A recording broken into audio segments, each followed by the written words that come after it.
Constitution club में हो रही इस बेहद ज़रूरी बहस में, डिबेट में आप सभी का बहुत बहुत स्वागत है। मेरा नाम सौरभ द्विवेदी है। मैं इंडिया टुडे हिंदी मैगजीन का और ललन टॉप का संपादक हूं और आज की इस बहस का मॉडरेटर भी। इससे पहले कि ये बहस, जिसका शीर्षक, जिसका टॉपिक है डज गॉड एग्जिस्ट, ये शुरू हो दो विद्वानों के बीच जिनके नाम हैं श्री जावेद अख्तर और श्री मुफ्ती शमाइल नदवी जी, मैं कुछ बुनियादी चीज़ें आप लोगों को बता दूं ताकि ये बहस व्यवस्थित ढंग से चले, वैसे नहीं जैसी बहसों को देखने के हम इन दिनों आदी हो गए हैं। पढ़ी लिखी अकादमिक बहस। इस बहस का प्रारूप कैसा होगा, इसका स्ट्रक्चर कैसा होगा, पहले मैं आपको ये बता देता हूं। सबसे पहले नौजवान विद्वान मुफ्ती शमाइल नदवी जी 10 मिनट अपनी दलीलें आप लोगों के सामने रखेंगे। उसके बाद जावेद अख्तर साहब 10 मिनट अपनी बात रखेंगे। उसके बाद जिसको हम अंग्रेजी में रिबटल कहते हैं, एक जवाबी दौर रहेगा कि आपने जो कहा मैं उससे मुतमईन हूं कि नहीं हूं और हमने जो कहा। इसके बाद बहस का राउंड 2 शुरू होगा। दोनों विद्वानों को फिर से 7-7 मिनट का वक्त मिलेगा और इसके बाद रिबटल राउंड 2 होगा 5-5 मिनट का। इसके बाद एक दूसरे से सवाल जवाब होंगे। इसके लिए हमने लगभग 16 मिनट का वक्त तय किया है। अब ये सवालों की प्रकृति पर निर्भर करता है कि कितने सवाल होंगे, इसीलिए हमने वक्त की पाबंदी रखी है। और इसके बाद आखिरी में 5-5 मिनट का वक्त दोनों विद्वानों को एक बार फिर से दिया जाएगा अपने क्लोजिंग आर्ग्यूमेंट के लिए। और उसके बाद जो इस बहस के लिए सबसे जरूरी चीज है कि आप और हम और इंटरनेट पर देख रहे लाखों करोड़ों लोग, उनके सवाल जवाब होंगे। तो आप लोग जो यहां मौजूद हैं, आपके हम कुछ सवाल लेने की कोशिश करेंगे। 30 मिनट का वक्त हमने उसके लिए तय कर रखा है। इस तरह से ये 2 घंटे की बहस पूरी होगी। 2-3 बुनियादी बातें हैं जिनका हमें ध्यान रखना है। किसी भी किस्म की नारेबाजी में हमें शरीक नहीं होना है। ये हल्ला गुल्ला नहीं है, क्योंकि पूरी दुनिया देख रही है, तो एक नजीर कायम करनी है, एक उदाहरण लोगों के सामने रखना है कि पढ़े लिखे लोग इत्तेफाकी और ना इत्तेफाकी रखते हुए भी, एक दूसरे से सहमति और असहमति रखते हुए भी बात कह सकते हैं। यहाँ पर मेरे जेएनयू के प्रोफेसर बैठे हैं, पुरुषोत्तम अग्रवाल जी, जिन्होंने हमें क्लास में सिखाया है कि सहमति का साहस और असहमति का विवेक, और इसका ठीक उलट भी, ये बड़ा जरूरी है। दूसरी बात, ये किसी एक धर्म के बारे में बहस नहीं है। ये बात सबको स्पष्ट होनी चाहिए। किसी धर्म को महान बताने या किसी धर्म को कमतर बताने की ये बहस नहीं है। तो यदि कोई इस उम्मीद से देख रहा है या यहां आया है, तो मैं आपको आश्वस्त करना चाहता हूं कि आपको नाउम्मीदी हाथ लगेगी। इस बहस में बहुत ज्यादा धार्मिक प्रतीकों के इस्तेमाल को लेकर भी ये दोनों लोग जो अभी आपको गंभीर दिख रहे हैं, भले लोग हैं, कल शाम को चाय पर मिले थे, बहुत हंसी मजाक भी इनके बीच हुआ था और गलबैयां डालते हुए एक तस्वीर भी हुई थी। ये इस बात का प्रमाण है कि इंटरनेट पर जो हल्ला मचा हुआ है उसके मुकाबले ये दोनों लोग बहुत ही अच्छे शांत ढंग से बहस के लिए राजी हो गए हैं। ट्विटर की बातें ट्विटर तक सीमित, एलन मस्क आजकल उसको एक्स कहते हैं। और अब इस बहस की शुरुआत मैं इन विद्वानों का, हालांकि इनको परिचय की जरूरत नहीं, पर हो सकता है, हमें पत्रकारिता में सिखाया जाता है कि नेवर अज्यूम, विज्ञान भी यही कहता है। मुफ्ती शमाइल नदवी साहब इस्लामिक विद्वान, शिक्षाविद हैं, कोलकाता के वाहियान फाउंडेशन के संस्थापक हैं, लखनऊ की प्रतिष्ठित दारुल उलूम नदवतुल उलमा से ग्रेजुएशन किया है, सोशल मीडिया और सार्वजनिक मंचों पर अध्यापन और बौद्धिक कामों में सक्रिय हैं और इस समय इंटरनेशनल इस्लामिक यूनिवर्सिटी मलेशिया से पीएचडी कर रहे हैं। अच्छी बात यह है कि पढ़ाई के साथ साथ ट्रैवल ब्लॉग भी बनाते हैं। पेट्रोनस टावर के सामने का ब्लॉग हमने देखा। हमारे साथ जावेद अख्तर साहब हैं। जावेद अख्तर साहब कवि हैं, शायर हैं, गद्य भी लिखते हैं, फिल्मों के लिए संवाद लिखे हैं, गीत लिखे हैं। इससे इतर ये वैज्ञानिक सोच को लेकर या अपने डिक्लेयर्ड एथिज्म को लेकर भी मुखर रहते हैं और अपने तहीं रैशनैलिटी की बात करते हैं। देवियों और सज्जनों, डज गॉड एग्जिस्ट, इस सवाल का जवाब सब अपने अपने तहीं खोजने की कोशिश कर रहे हैं। कोई इसको गॉड डैम पार्टिकल की खोज बताता है, कोई गॉड पार्टिकल की खोज बताता है, कोई हिग्स बोसान की खोज बताता है, कोई ये सवाल जवाब तलाशने की कोशिश करता है कि मास एग्जिस्टेंस में आखिर आया कैसे, हुआ क्या था, सृष्टि के पहले, समय के पहले क्या था। और कोई ये कहता है कि ये सारी खोजें जिस मस्तिष्क में हो रही हैं प्रकृति के क्रम में, वो कैसे विकसित हुआ। मैं उम्मीद करता हूं कि हम आज इन बुनियादी सवालों के कुछ जवाब हासिल करने में कामयाब हों। मैं सबसे पहले मंच पर आमंत्रित कर रहा हूं मुफ्ती शमाइल नदवी साहब को। आइए सर जी।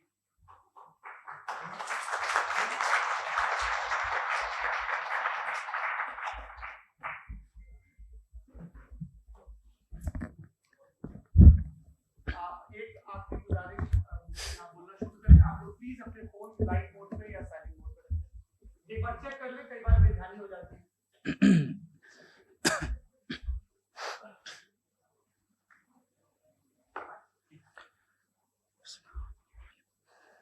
तमाम तारीफें उस क्रिएटर के लिए जिसने इस यूनिवर्स को एक मकसद के तहत पैदा किया है। रिस्पेक्टेड जनाब जावेद अख्तर साहब, मिस्टर सौरभ द्विवेदी और respected audience, thank you all for being here today. आज की डिबेट में चूंकि हम बात करने वाले हैं डज गॉड एग्जिस्ट के टॉपिक पर, तो ये एक ऐसा टॉपिक है जिसके मुताल्लिक कोई भी डिसीजन लेने के लिए अलग अलग स्टैंडर्ड्स हो सकते हैं। लिहाजा डिबेट के शुरू में यह जरूरी है कि हम ये जान लें कि आज के इस टॉपिक में कौन सा स्टैंडर्ड सही होगा और कौन सा गलत होगा। सबसे पहला स्टैंडर्ड जिसे मैं समझता हूं कि हमारे रिस्पेक्टेड जनाब जावेद अख्तर साहब बड़ी तेजी के साथ उसकी तरफ लपकेंगे, वो है साइंस। जबकि साइंस दर हकीकत खुदा के एग्जिस्टेंस को डायरेक्टली साबित करने या उसके एग्जिस्टेंस को डिनाई करने के लिए स्टैंडर्ड नहीं बन सकती। और उसकी वजह क्या है, ये मैं नहीं कह रहा, ये वो लोग कह रहे हैं जो साइंस के एक्सपर्ट्स हैं। नेशनल एकेडमी ऑफ साइंस कहती है science doesn't have the processes to prove और disprove the existence of God. Why? क्योंकि साइंस का ताल्लुक एम्पेरिकल एविडेंस से है और एम्पेरिकल एविडेंसेस का ताल्लुक हमारे नेचुरल और फिजिकल वर्ल्ड से है, जबकि गॉड नॉन फिजिकल और सुपर नेचुरल रियलिटी है। लिहाजा नॉन फिजिकल रियलिटी को आप उस टूल के साथ नहीं चेक कर सकते जिसका काम फिजिकल रियलिटी को तलाश करना है। लिहाजा आज इस डिबेट में गॉड की एग्जिस्टेंस को साबित करने या उसे डिनाई करने में साइंटिफिक एविडेंस को एक्सेप्ट नहीं किया जाएगा। दूसरा स्टैंडर्ड हो सकता है रेविलेशन, कि रेविलेशन के जरिए हम यह साबित करें कि गॉड एग्जिस्ट करता है या नहीं। लेकिन यह स्टैंडर्ड भी आज इररेलेवेंट है। क्यों? क्योंकि रेविलेशन मेरे नजदीक सोर्स ऑफ नॉलेज है, वैलिड सोर्स ऑफ नॉलेज है, लेकिन हमारे जावेद अख्तर साहब के नजदीक ये वैलिड सोर्स ऑफ नॉलेज नहीं है। लिहाजा आज की डिबेट में मैं एक भी एविडेंस किसी भी मजहबी स्क्रिप्चर से नहीं दूंगा ताकि जावेद अख्तर साहब के लिए वो अनएक्सेप्टेबल ना हो। तीसरा जो मेयार हो सकता है वो है ऑब्जर्वेशन, कि भाई कोई कहे कि हमें खुदा दिखाओ, अगर है तो दिखाओ, या ये कि खुदा के एग्जिस्टेंस पर एम्पेरिकल एविडेंस दो। तो ये है दर हकीकत गलत टूल का इस्तेमाल करना। ये ऐसा ही है कि जावेद साहब मुझसे ये मुतालबा करें कि मुफ्ती साहब आप मेटल डिटेक्टर के जरिए प्लास्टिक डिटेक्ट करके दिखाएं। अब चूंकि प्लास्टिक डिटेक्ट नहीं हो पा रही है लिहाजा plastic does not exist. No, you are using the wrong tool. इस टूल से प्लास्टिक को डिटेक्ट नहीं किया जाता। लिहाजा मैं समझता हूं कि गॉड के एग्जिस्टेंस पर एम्पेरिकल एविडेंस का मुतालबा करना एक बचकाना मुतालबा है और हमारे रिस्पेक्टेड जनाब जावेद अख्तर साहब इस स्टेज से अब बहुत आगे निकल चुके हैं। अब बचता है एक ही स्टैंडर्ड और वो स्टैंडर्ड है अक्ल, लॉजिक, रीजनिंग। और यही वो स्टैंडर्ड है जिसके तहत गॉड की एग्जिस्टेंस को साबित किया जाएगा या गॉड की एग्जिस्टेंस को डिनाई किया जाएगा। लेकिन चूंकि ये बहुत इंपॉर्टेंट और सेंसिटिव टॉपिक है, इसलिए लॉजिकल आर्ग्यूमेंट भी ऐसा होना चाहिए जो डेफिनेटिव हो, इनडेफिनेटिव ना हो, जो 2 और 2 4 की तरह बिल्कुल वाजे हो, जिसे लॉजिकली रिजेक्ट करना पॉसिबल नहीं हो। फॉर एग्जाम्पल हम कहें हमारे रिस्पेक्टेड मिस्टर सौरभ साहब, ये एक इंसान है और तमाम इंसान कॉन्शियस बीइंग है। लिहाजा नतीजा क्या निकला हमारे सौरभ साहब भी कॉन्शियस बीइंग है। क्या ये इंडेफिनेट आर्ग्यूमेंट है या डेफिनेट आर्ग्यूमेंट है? ये डेफिनेट आर्ग्यूमेंट है। ये 2 और 2 की तरह वाजे है, इसमें किसी तरह जो है लॉजिकली इसको रिजेक्ट नहीं किया जा सकता। तो अगर आज हमारे जावेद अख्तर साहब ऐसी कोई अकली दलील और लॉजिकल एविडेंस दें खुदा के ना होने पर जो डेफिनेट भी हो, तो मैं ये ऐलान करता हूं कि यकीनन मैं उस एविडेंस को कबूल करूंगा और उस पर गौर करूंगा। लेकिन साथ में यह भी ऐलान कर देता हूं प्रेडिक्शन के तौर पर कि ऐसा कोई डेफिनेट आर्ग्यूमेंट कोई नहीं पेश कर सकता। दलील हम देंगे और डेफिनेटिव दलील देंगे, लॉजिकल दलील देंगे, ऐसी दलील देंगे जो एंटायर एथिस्टिक वर्ल्ड उसे रेफ्यूट नहीं कर सकती। चलें अब हम एक एग्जाम्पल सोचते हैं, एक सिनेरियो, सिंपल सिनेरियो, तमाम ऑडियंस से गुजारिश है, हम और आप एक आइसोलेटेड आइलैंड पर हैं, ऐसा आइलैंड जहां पे हमसे पहले कोई कभी नहीं गया। चलते चलते आपके सामने अचानक आपने देखा एक पिंक कलर की बॉल पड़ी हुई है। सबसे पहला सवाल आपके जहन में क्या आएगा कि ये बॉल यहां क्यों आई, कैसे आई, ये पिंक कलर की ही क्यों है, कोई और कलर भी हो सकता था, ये इसी शेप में क्यों है, कोई और शेप भी हो सकता था। नेचुरली आप इस तरफ पहुंचेंगे कि कोई ना कोई है जिसने इन स्पेसिफिक प्रॉपर्टीज के साथ इस बॉल को बनाया है और यहां पे रखा है। चूंकि आप जानते हैं कि ये जो बॉल है इसका एग्जिस्ट करना जरूरी नहीं है, ये एग्जिस्ट कर भी सकती थी, नहीं भी कर सकती थी, और एग्जिस्ट करना ही था तो किसी और फॉर्म में करती, किसी और कलर में करती। अब आप इस बॉल को एक्सपैंड करते चले जाएं, एक्सपैंड करते चले जाएं, एक्सपैंड करते चले जाएं, यहां तक कि ये बॉल यूनिवर्स के साइज की हो जाए। बताइए कि क्या साइज के बढ़ जाने से सवाल बदल जाएगा? हरगिज नहीं बदलेगा। अभी भी सवाल रहेगा, ये यूनिवर्स कहां से आया, इन स्पेसिफिक प्रॉपर्टीज के साथ कहां से आया, क्यों आया, किसने बनाया, ये सवाल उस वक्त भी वैलिड रहेगा।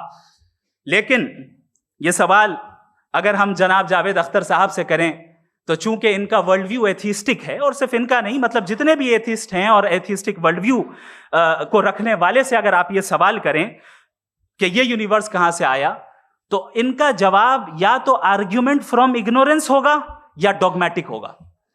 या तो ये कहेंगे कि मुझे नहीं पता कि ये कहां से आया, लिहाजा गॉड डज नॉट एग्जिस्ट, ये आर्ग्यूमेंट फ्रॉम इग्नोरेंस है, या ये कहेंगे कि ये यूनिवर्स खुद ब खुद बन गया। इसका मतलब ये है कि उस बॉल को भी खुद ब खुद बन जाना चाहिए, लेकिन बॉल के ताल्लुक से ये एक्सप्लेनेशन एक्सेप्ट नहीं की जाएगी कि ये खुद ब खुद बन गई, लेकिन यूनिवर्स के ताल्लुक से कर दिया जाएगा। इसे हम दूसरे अल्फाज में डॉगमा भी कह सकते हैं। दूसरी चीज, हमारे जावेद अख्तर साहब जरूर गॉड ऑफ गैप्स की मिसाल भी जरूर देंगे, और मिसाल देंगे कि पहले जमाने में बिजलियां कड़कती थी तो लोगों ने किसी एक खुदा की तरफ, और बारिश होती थी तो दूसरे खुदा की तरफ मंसूब कर दिया, उनके पास दलील नहीं थी। यह हमारा वर्ल्ड व्यू है ही नहीं, यह हमारा वर्ल्ड व्यू है ही नहीं, क्योंकि नेचुरल फिनोमेना के प्रोसेस की इंटरप्रिटेशन को जान लेने से यह कहां से साबित हो गया कि गॉड एग्जिस्ट नहीं करता है। इस पर मैं इंशाल्लाह अभी आगे बात करूंगा।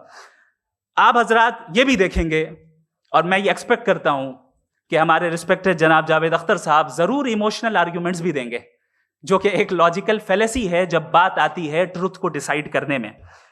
क्यों? मिसाल के तौर पर वो कहेंगे कि अगर गॉड है तो ईविल क्यों एग्जिस्ट करता है, जबकि मैं कहता हूं ईविल का एग्जिस्ट करना गॉड के एग्जिस्ट करने की दलील है, उसके खिलाफ नहीं है। चूंकि अगर गॉड है तो हम सब उसके सामने अकाउंटेबल हैं, और अगर हम अकाउंटेबल हैं तो अकाउंटेबिलिटी के लिए ईविल का मौजूद होना जरूरी है, उसके बगैर हम अकाउंटेबल नहीं हो सकते। और अगर हम अकाउंटेबल नहीं हैं तो हम जनाब जावेद अख्तर साहब से पूछेंगे कि आप बताएं कि फिर सफरिंग इस दुनिया में क्यों है? अगर खुदा नहीं है तो सफरिंग क्यों है? और उन लोगों के जज्बे का क्या जिनके अंदर सफरिंग के बाद इंतकाम लेने का जज्बा पाया जाता है और वो इस दुनिया से ऐसे ही चले गए, क्या उनकी सारी तकलीफें बेकार चली जाएंगी? अब आ जाएं उसी एग्जाम्पल की तरफ कि बॉल, मुझसे अगर कोई पूछे इस बॉल को किसने बनाया और या इस एक्सपेंडेड बॉल को किसने बनाया, मैं कहूंगा कि चूंकि ये यूनिवर्स और इस यूनिवर्स की तमाम चीजें कॉन्टिंजेंट हैं। कॉन्टिंजेंट होने का मतलब ये होता है कि जो अपने एग्जिस्टेंस पे किसी के ऊपर डिपेंड करती हो, तो जाहिर है ये यूनिवर्स कॉन्टिंजेंट है। और अगर कोई चीज कॉन्टिंजेंट नहीं है तो मैं रिक्वेस्ट करूंगा कि मुझे दिखा दें कि कौन सी चीज यूनिवर्स में कॉन्टिंजेंट नहीं है, हम भी जरा गौर कर लें और हम भी देख लें। और जब कॉन्टिंजेंट चीजें मौजूद हैं तो फिलोसोफर्स की इस्तिलाह के मुताबिक, हम उस टर्मिनोलॉजी के मुताबिक, हम उस जगह तक पहुंचते हैं और उस हस्ती तक पहुंचते हैं जिसे नेसेसरी बीइंग कहा जाता है, कि ये वो नेसेसरी बीइंग है जिसका मौजूद ना होना नामुमकिन हो। क्योंकि अगर ये मौजूद ना हो तो सारी चीजें एग्जिस्टेंस में आएंगी ही नहीं, और ये सारी कॉन्टिंजेंट चीजें उसी के ऊपर डिपेंड करती हैं। अब अगर आप ये सवाल करते हैं कि फिर उस हस्ती को किसने बनाया, फिर उसका कॉज क्या है, फिर उसका कॉज क्या है, फिर उसका कॉज क्या है, और एंडलेसली चले जाएं, इसे हम कहते हैं इन्फिनिट रीग्रेस ऑफ कॉजेस, जो कि लॉजिकल फैलेसी है। कॉन्सेप्चुअली इंफिनिटी पॉसिबल है। मिसाल के तौर पे न्यूमेरिकल्स 1 2 3 गिनते चले जाएं, इन्फिनिट नंबर्स हैं। मैं कॉन्सेप्चुअली बात नहीं कर रहा, प्रैक्टिकली रियलिटी में साबित करके दिखाएं कि infinite regress of causes possible है या नहीं। अगर पॉसिबल है तो हम मान लेंगे, मिसाल दे दें, और पॉसिबल नहीं है तो एक ही ऑप्शन बचता है जिसे हम कहते हैं नेसेसरी बीइंग। ऐसी नेसेसरी बीइंग जो इंडिपेंडेंट है, क्योंकि अगर वो डिपेंडेंट हुई तो वो नेसेसरी नहीं रहेगी। ऐसी इंडिपेंडेंट बीइंग जो इटर्नल है, अगर वो इटर्नल नहीं होगी, उसकी बिगिनिंग होगी, तो वो खुद कॉन्टिंजेंट है। ऐसी बीइंग जो पावरफुल है, क्योंकि कॉन्टिंजेंट को एक्चुअलाइज करने के लिए पावर चाहिए। ऐसी बीइंग जो इंटेलिजेंट है और नॉलेजेबल है, क्योंकि ये यूनिवर्स स्पेसिफिक फॉर्म और स्पेसिफिक लॉज ऑफ नेचर के तहत प्रिसाइजली चल रहा है। Thank you. थैंक यू मुफ्ती साहब। मैं इन दलीलों के बाद जावेद अख्तर साहब से गुजारिश करूंगा, आप बैठ के बोलना चाहेंगे जी।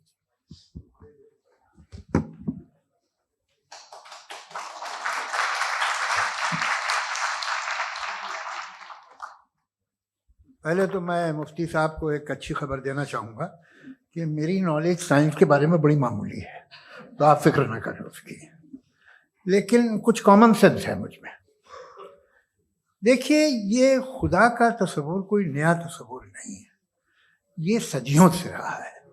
ये कुछ रिलीजन 3000 साल पुराने होंगे, 4000 साल पुराने होंगे, लेकिन इंसान कोई 10,000 12,000 साल से एग्जिस्ट करता है होमो सेपियन की शक्ल में, और हमेशा कुछ ना कुछ मजहब रहे।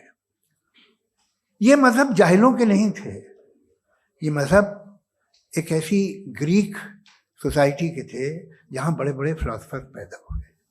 ये मजहब इजिप्शियंस के थे जिन्होंने पिरामिड्स बनाए थे। ये रोमन्स के थे कि जिनका आर्किटेक्चर और सेनेट यानी पहली बुनियाद डेमोक्रेसी की, लिमिटेड थी मगर डेमोक्रेसी थी, ये उन लोगों ने किए थे।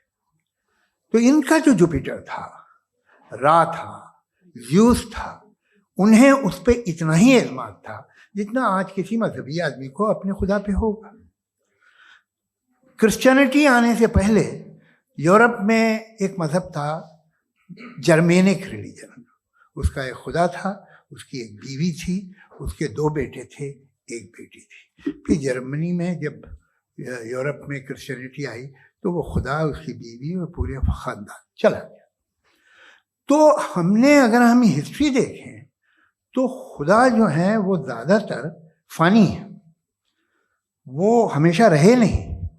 और वो जो लोग इन्हें मानते थे, उनको आप कहें वो तो जाहिल थे, उन्हें तो कुछ पता ही नहीं था, ऐसा नहीं है।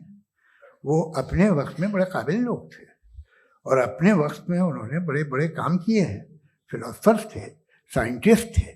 लेकिन उनका मजहब कहाँ गया, उनके खुदा कहाँ गए? आज जो खुदा हैं दुनिया में, लोग उन्हें मानते हैं। आपको क्या मालूम कि कितने बरसों के बाद क्या होने वाला है? हम यूरोप में देखते हैं तो चर्च खाली हैं। तो वक्त के साथ चीज़ें बदलती हैं। जहाँ तक इसका ताल्लुक है मजहबों का, हर मजहब आपसे एक चीज़ मांगता है, फेथ। ये फेथ क्या चीज़ होती है? What is the difference between faith and belief? ये तो बहुत ही अहमकाना बात होगी कि कोई आदमी कहे साहब अगर खुदा है तो मुझे दिखाइए। ये तो जाहिलाना बात हुई। मैंने तो नॉर्थ पोल नहीं देखा है, मगर मैं मानता हूँ कि नॉर्थ पोल है। मैं क्यों मानता हूँ? इसलिए कि अगर ये दुनिया राउंड है तो उसका कोई टॉप होगा। कुछ लोग हैं जो वहाँ गए भी हैं, कॉमन सेंस कहता है कि ऐसा होगा, सबूत है, गवाह है, रीज़न है। तो ये मेरा फेथ नहीं है। तो फेथ में और बिलीफ में डिफरेंस क्या है? जो मजहब मांगता है आपसे, हर मजहब फेथ मांगता है। फेथ का मतलब ये है कि ना कोई गवाह हो, ना कोई सबूत हो, ना कोई रैशनल हो, ना कोई लॉजिक हो, ना कोई प्रूफ हो, मगर तुम एक बात को मानो। ये है फेथ। वरना बिलीफ होता।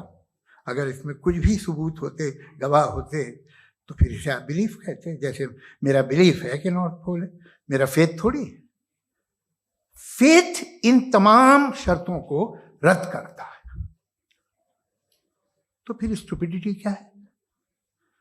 अगर मैं एक बात ऐसी मानूं जिसकी ना कोई लॉजिक है, ना कोई रैशनल है, ना कोई प्रूफ है, ना कोई गवाह है,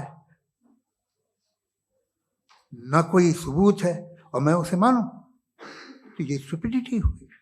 इसे ही भाई कल को मैं यकीन कर लूं कि एलॉन मस्क जो है मेरा भाई है, तो मुझे इंतहाई खुशी होगी, सुकून भी बहुत मिलेगा मुझे। लेकिन और कहे भाई क्यों मानते हो, क्या सबूत है भाई, वो तो अमेरिकन है और तुम तो इंडियन हो, वो तो नस्ल अलग है, तुम्हें कभी मिले भी नहीं। साहब देखिए मेरा फेथ है, इस पे बात ना किया। फेथ का मतलब ही यह है कि आप प्रूव नहीं कर सकते। अगर आप प्रूव कर सकते हो तो फेथ की जरूरत ही नहीं, फिर तो आप बात करेंगे, आप कितनी बहस कर लीजिए। अल्टीमेटली दुनिया का हर मजहब फेथ पे टिका है, और फेथ का मतलब है एक ऐसा यकीन जिसका कोई सबूत, कोई गवाह, कोई रैशनल नहीं। अब आप ये कहें, क्या आप ये क्यों कह रहे हैं कि साहब ये कायनात किसने बनाई? कमाल ये है कि आपने बताया कि एक आइलैंड पे गए और एक बॉल देखी। आपने ये नहीं कहा कि आइलैंड किसने बनाया, आपको सिर्फ बॉल पे हैरत हुई। हमने आइलैंड पे हमने हैरत नहीं की, होते हैं आइलैंड। इसी तरह ये आइलैंड है, सितारे, ये गैलेक्सीज, ये सब आइलैंड हैं, खला में। हम उन्हें टेकन फॉर ग्रांटेड लेते हैं, हम पूछते नहीं किसने बनाए। आपने जजीरे के बारे में भी नहीं पूछा है। मेरी पैदाइश कैसे हुई? क्या मैं प्लान्ड पैदा हुआ था? I was plan to be born, या एक लकी स्पर्म था जो किसी एग से चिपक गया? मेरी पैदाइश रैंडम। और इंसाफ जिसे आप कहते हैं, इंसाफ का तो नेचर से कोई वास्ता ही नहीं। जो आप कहते हैं कि एक दिन इंसाफ मिलेगा, इंसाफ is a human concept, nature में कोई इंसाफ नहीं। अगर शेर हिरन को खा जाता है तो उसे कोई सजा नहीं मिलती। अगर एक आंधी आती है और हरे भरे पेड़ों को उखाड़ के फेंक देती है तो आंधियों की जेल नहीं होती है। नेचर में इंसाफ नहीं, इसलिए मुझे नेचर को इंसाफ की जरूरत भी नहीं। नेचर तमाम एक है। अब हम कहें कि साहब ये देखिए जो मैंने खाना खाया था, ये मेरी आंख तो नहीं यूं कर दिया उसे, तो इसे सजा मिलनी नहीं, वो सिस्टम है, ऐसे ही चल रहा है। नेचर बगैर इंसाफ के है। इंसाफ इज अ ह्यूमन कॉन्सेप्ट। तो जो आपसे कहता है कि मैं तुम्हें इंसाफ दूंगा, वो इंसानी जहन की पैदावार है। ये नेचुरल है ही नहीं, ये आसमानी है ही नहीं। नेचर का तसव्वुर, इंसाफ का तसव्वुर। भाई आप साथ मिलते हैं, अब आप लेफ्ट हैंड ड्राइव करते हैं, ये क्या है? तमाम सच, तमाम नेकी, तमाम शराफत लेफ्ट हैंड ड्राइव है। वरना क्या होगा, या तो आप क्रॉस कर देंगे, आपका एक्सीडेंट हो जाएगा, या आप किसी को मार देंगे, या ट्रैफिक जैम हो जाएगा। झूठ, बेईमानी, रिश्वतखोरी, ये तमाम जो है driving on the wrong side, इसके ऊपर कुछ नहीं। ये तो हमने बनाया, जैसे हमने लेफ्ट हैंड ड्राइव बनाई है। ये कॉन्सेप्ट ऑफ इंसाफ जो है ये हमारा है, इसका नेचर से कोई वास्ता नहीं। शेर खा जाता है हिरन को, उसे जेल होती है क्या? कुछ भी नहीं, है ही नहीं। तो ये जो दुनिया के रिलीजन प्रॉमिस करते हैं आपसे इंसाफ, इसी से मालूम होता है कि ये मैन मेड है। ये तसव्वुर कहीं और का है ही नहीं। जो नेचर है, कुछ लोग कहते हैं नेचर ही खुदा है, तो नेचर में तो इंसाफ नहीं कहीं। और आप वादा कर रहे हैं कि तुम्हें मरने के बाद इंसाफ मिलेगा। मुझे अगर मिलेगा तो मैं बहुत खुश हूँगा, लेकिन मैं यकीन नहीं कर पाता हूँ, इसलिए कि मैं फेथ नहीं पैदा कर सकता। The very fact that religion demand faith, इसका मतलब है कि उनके पास जस्टिफिकेशन नहीं है। अच्छा था, फिर रिलीजन अगर मॉडरेशन में है, कोई सा भी नहीं, वो आप में कुछ खूबियां भी पैदा करता होगा। देखिए उससे ये फायदा है, वो फायदा है। अल्कोहल जो है वो ज़्यादातर दवाओं में यूज़ होती है।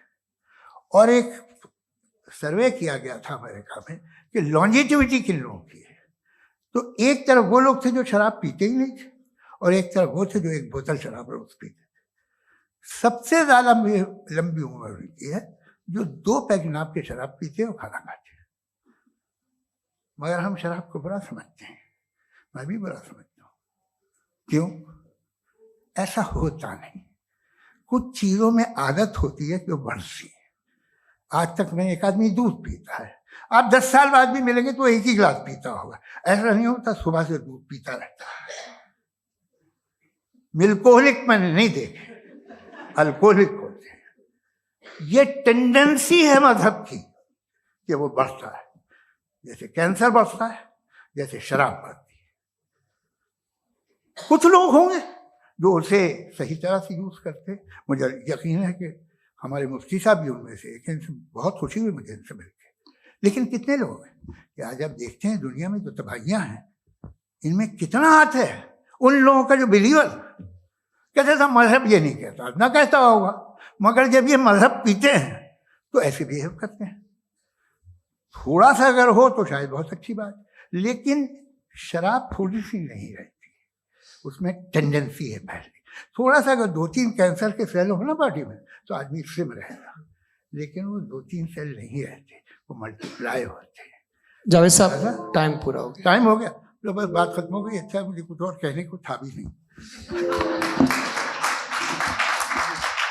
जी, मैं पहले जवाबी दौर के लिए इनवाइट कर रहा हूं मुफ्ती साहब को। Your rebuttal round 1, you have 7 minutes.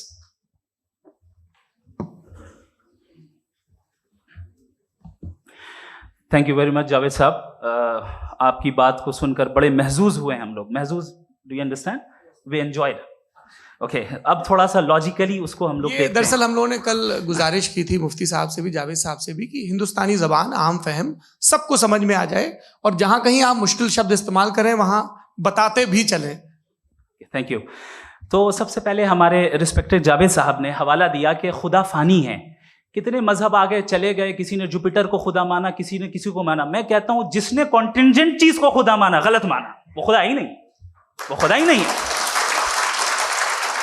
हम तो नेसेसरी बीइंग को साबित करने बैठे हैं, वो नेसेसरी कॉज जो इटरनल है, जो अबदी भी है और अजली भी है। हम किसी और को साबित करने नहीं बैठे। दूसरी चीज उन्होंने कहा कि फेथ एंड बिलीफ, ये एक ऐसी डेफिनेशन है फेथ की जो इन्होंने पहली मर्तबा पेश की है, या माफ कीजिएगा, इन्होंने पहली मर्तबा पेश नहीं की है, रिचर्ड डॉकिंस ने पहली मर्तबा पेश की है। मुझे मालूम है ये सोर्स कहां से है। एपिस्टेमोलॉजिकली फेथ और बिलीफ का फर्क आप इस तरह नहीं कर सकते सर। फेथ सही भी होता है, गलत भी होता है। बिलीफ सही भी होता है, गलत भी होता है। जो लॉजिक, रीजन और एविडेंस से बैक्ड होगा वो फेथ सही होगा। और आप जिस फेथ की बात कर रहे हैं कि इलॉजिकल है और उसके पीछे नहीं है, तो we are on the same page. हम नहीं मानते उस फेथ को। जो फेथ ऐसा हो जिसके पीछे कोई लॉजिक ना हो, एविडेंस ना हो, हम नहीं मानते। हम तो उस फेथ के कायल हैं जिसके पीछे लॉजिक हो और एविडेंस हो। तो बिलीफ सही भी होता है, गलत भी होता है, फेथ भी सही होता है और गलत भी होता है। तो आज फेथ और बिलीफ के डिफरेंस पे बात नहीं हो रही। आज आप चाहे फेथ एक्सेप्ट कर लें या बिलीफ एक्सेप्ट कर लें, आज ये बात होगी कि ट्रूथ क्या है। चाहे ट्रू बिलीफ सही है या ट्रू फेथ सही है, और फॉल्स फेथ क्या है और फॉल्स बिलीफ क्या है, बात इस पे हो रही। दूसरी चीज इन्होंने पूछा, स्टुपिडिटी फिर क्या है? अगर फेथ रिलीजन स्टुपिडिटी नहीं है तो और क्या है? चूंकि फेथ का मुतालबा करते हैं तो स्टुपिडिटी क्या है? मैं कहता हूं स्टुपिडिटी एथिज्म है। उसकी वजह यह है कि आप एक सड़क पे जा रहे हो और आप किसी गार्डन में जाएं और देखें वहां लिखा है फूलों के साथ, I love Javed Akhtar, and I really do, I love you sir. So जब आप वहां पर पहुंचे तो वहां पहुंचकर अब ये बताएं, क्या आप ये कहेंगे wow what a natural selection? ये क्या नेचुरल सिलेक्शन है? नहीं, ये प्रिसाइजली डिजाइंड है, इसके पीछे डिजाइनर है।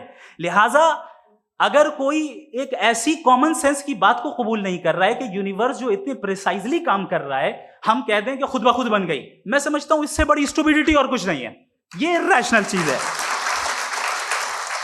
फिर हमारे सर ने कहा कि आपने बॉल पे फोकस किया, आइलैंड पे फोकस नहीं किया। अरे आइलैंड को किसने बनाया, यही समझाने के लिए तो बॉल की मिसाल दे रहा हूं। और बॉल भी कॉन्टिंजेंट है, आइलैंड भी कॉन्टिंजेंट है, दोनों नेसेसरी बीइंग का मुतालबा करते हैं। आगे इन्होंने कहा कि नेचर में कोई इंसाफ नहीं है, हम डिसाइड करते हैं कि मोरालिटी क्या होती है, इंसाफ क्या होता है, हम डिसाइड करते हैं। जैसे ड्राइविंग सीट में ट्रैफिक वाला, ये तो किसी खुदा ने नहीं कहा, ये है, इसे कहते हैं फॉल्स इक्विवेलेंस, ये एक लॉजिकल फेलेसी है। आपने जो है मिसाल दी ड्राइविंग की और ट्रैफिक की, ये सब्जेक्टिव मोरालिटी है। आप सब्जेक्टिव मोरालिटी को मिसाल बनाकर ऑब्जेक्टिव मोरालिटी के ऊपर नहीं थोप सकते। इंसाफ की ऑब्जेक्टिव मोरालिटी है। अगर आप ये कहते हैं कि नेचर में इंसाफ नहीं है, तो इंसाफ का न होना ये नेचुरल हुआ, तो फिर नेचर को नेचर रहने दे, क्यों हम इतना स्ट्राइव कर रहे हैं दुनिया में इंसाफ लाने के लिए? ये तो इलॉजिकल बात है, इरैशनल बात है।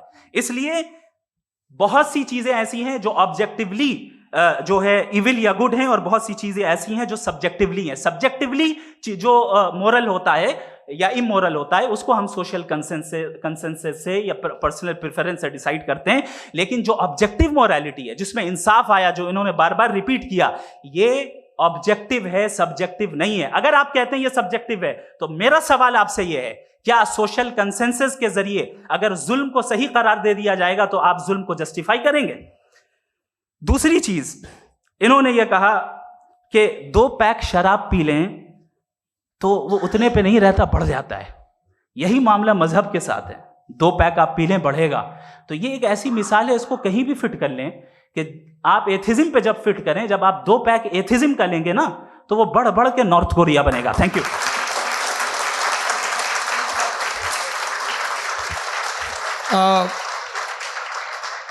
फर्स्ट राउंड के रिबटल के लिए मैं जावेद साहब को इनवाइट कर रहा हूं। आपके पास 7 मिनट का वक्त है, रीसेट कर दीजिएगा प्लीज। मुझे इस बात की खुशी है कि मुफ्ती साहब ने भी मान लिया कि नेचर में कोई इंसाफ नहीं है। तो कोई भी चीज़ जो इंसान ने नहीं बनाई है उसमें इंसाफ नहीं होता है। एक बात मैं आपसे अर्ज करूं, जरा पता लगा लीजिएगा, ये जो आप बाग में जाते हैं बेहद खूबसूरत फूल देखते हैं ना, इनमें से कोई नेचुरल नहीं है। ये सारे फूल क्रॉस करके बनाए गए हैं। जो जंगल में फूल होते हैं निहायत मामूली होते हैं। ये फूल इंसानों ने बनाए हैं।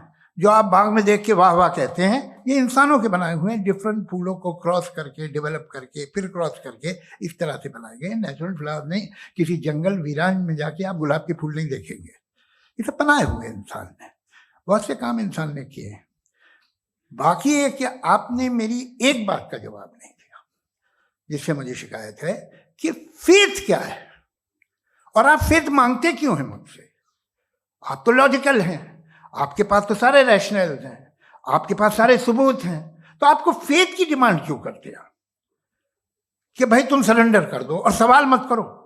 कोई मजहब सारे सवाल करने की इजाजत नहीं देता है और मना करता है कि ज्यादा सवाल ना करो, बह जाओगे तुम। आप क्यों रोकते हैं? हकीकत यह है कि इंसानी तारीख क्या है।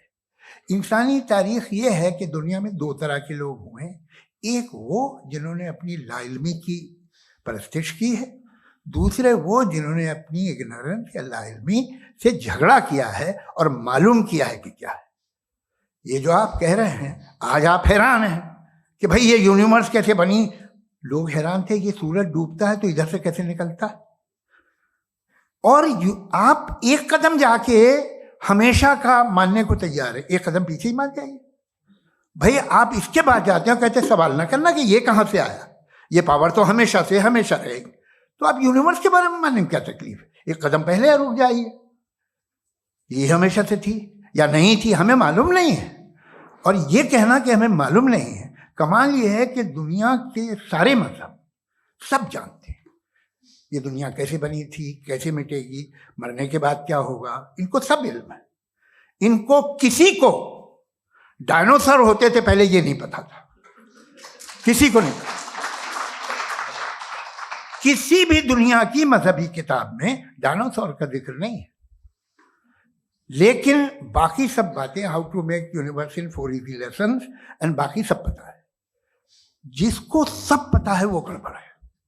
हम में ये इंकिसार, ये ह्यूमिलिटी होनी चाहिए कि हम ये कहें कि हमें ये बहुत सारी बातें नहीं मालूम, लेकिन हम उनकी परस्तिश ना करें, अपनी लाइल्मी को की परस्तिश ना करें, हम उसे पता लगाने की कोशिश करें।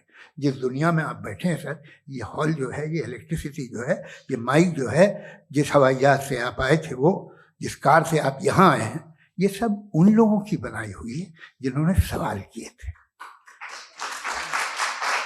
ये दुनिया जिसमें आप आज आराम से हैं, ये उन लोगों की बनाई है कि जिन्होंने सवाल किए थे, और हर स्टेज पे इन सवालों को मकरूह कहा गया था, गलत कहा गया था। आप जरा तारीख पढ़िए, एक बड़ी दिलचस्प किताब है बर्ट्रैंड रसेल की,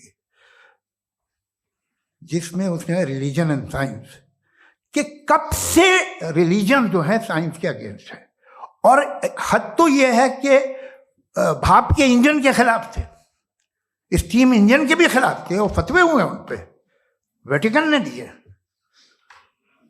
तो ये हमेशा, अभी जैसे ही ये राइट विंगर आते हैं अमेरिका में पावर में, तो वो जो अपना ये क्या बोलते हैं उसे, सीड क्या वर्ड है, सीड क्या जो, हाँ नहीं सीड जो होते हैं जिसपे जी, नहीं भाई, वो जो ह्यूमन बॉडी के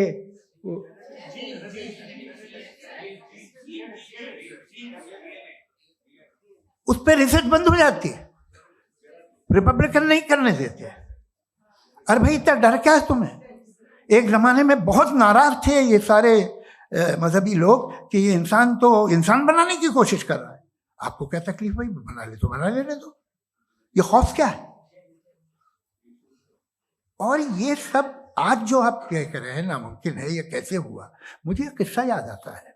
जब मैं छठी क्लास में था तो मैं मैथमेटिक्स में बहुत वीक था, तो एक टीचर रख दिया गया, उसने 1 2 3 4 5 6 7 तो सिखा दिया मुझे। वो दिन मैं भूल नहीं सकता हूँ मुफ्ती साहब, जिस दिन उसने ये बताया कि 1/2 क्या होता है और 3/4 क्या होता है, मुझे ऐसा लगा कि मेरा सर बीच से फट जाएगा। ये आदमी कह रहा है कि जो दीवार के अंदर जाओ वॉक करते हुए। आज हंसता हूं मैं इस बात पे।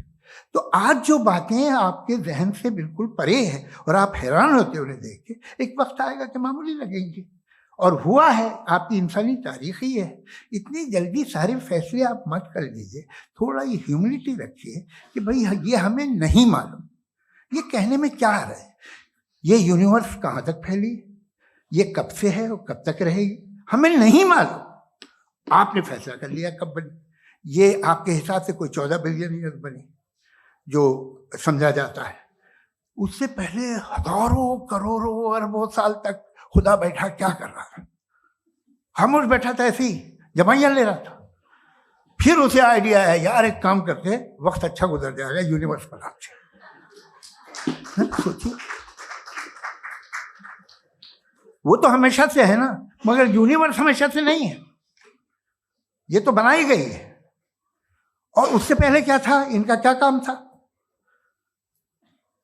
कैसी बात है, ये बड़ा आसान है।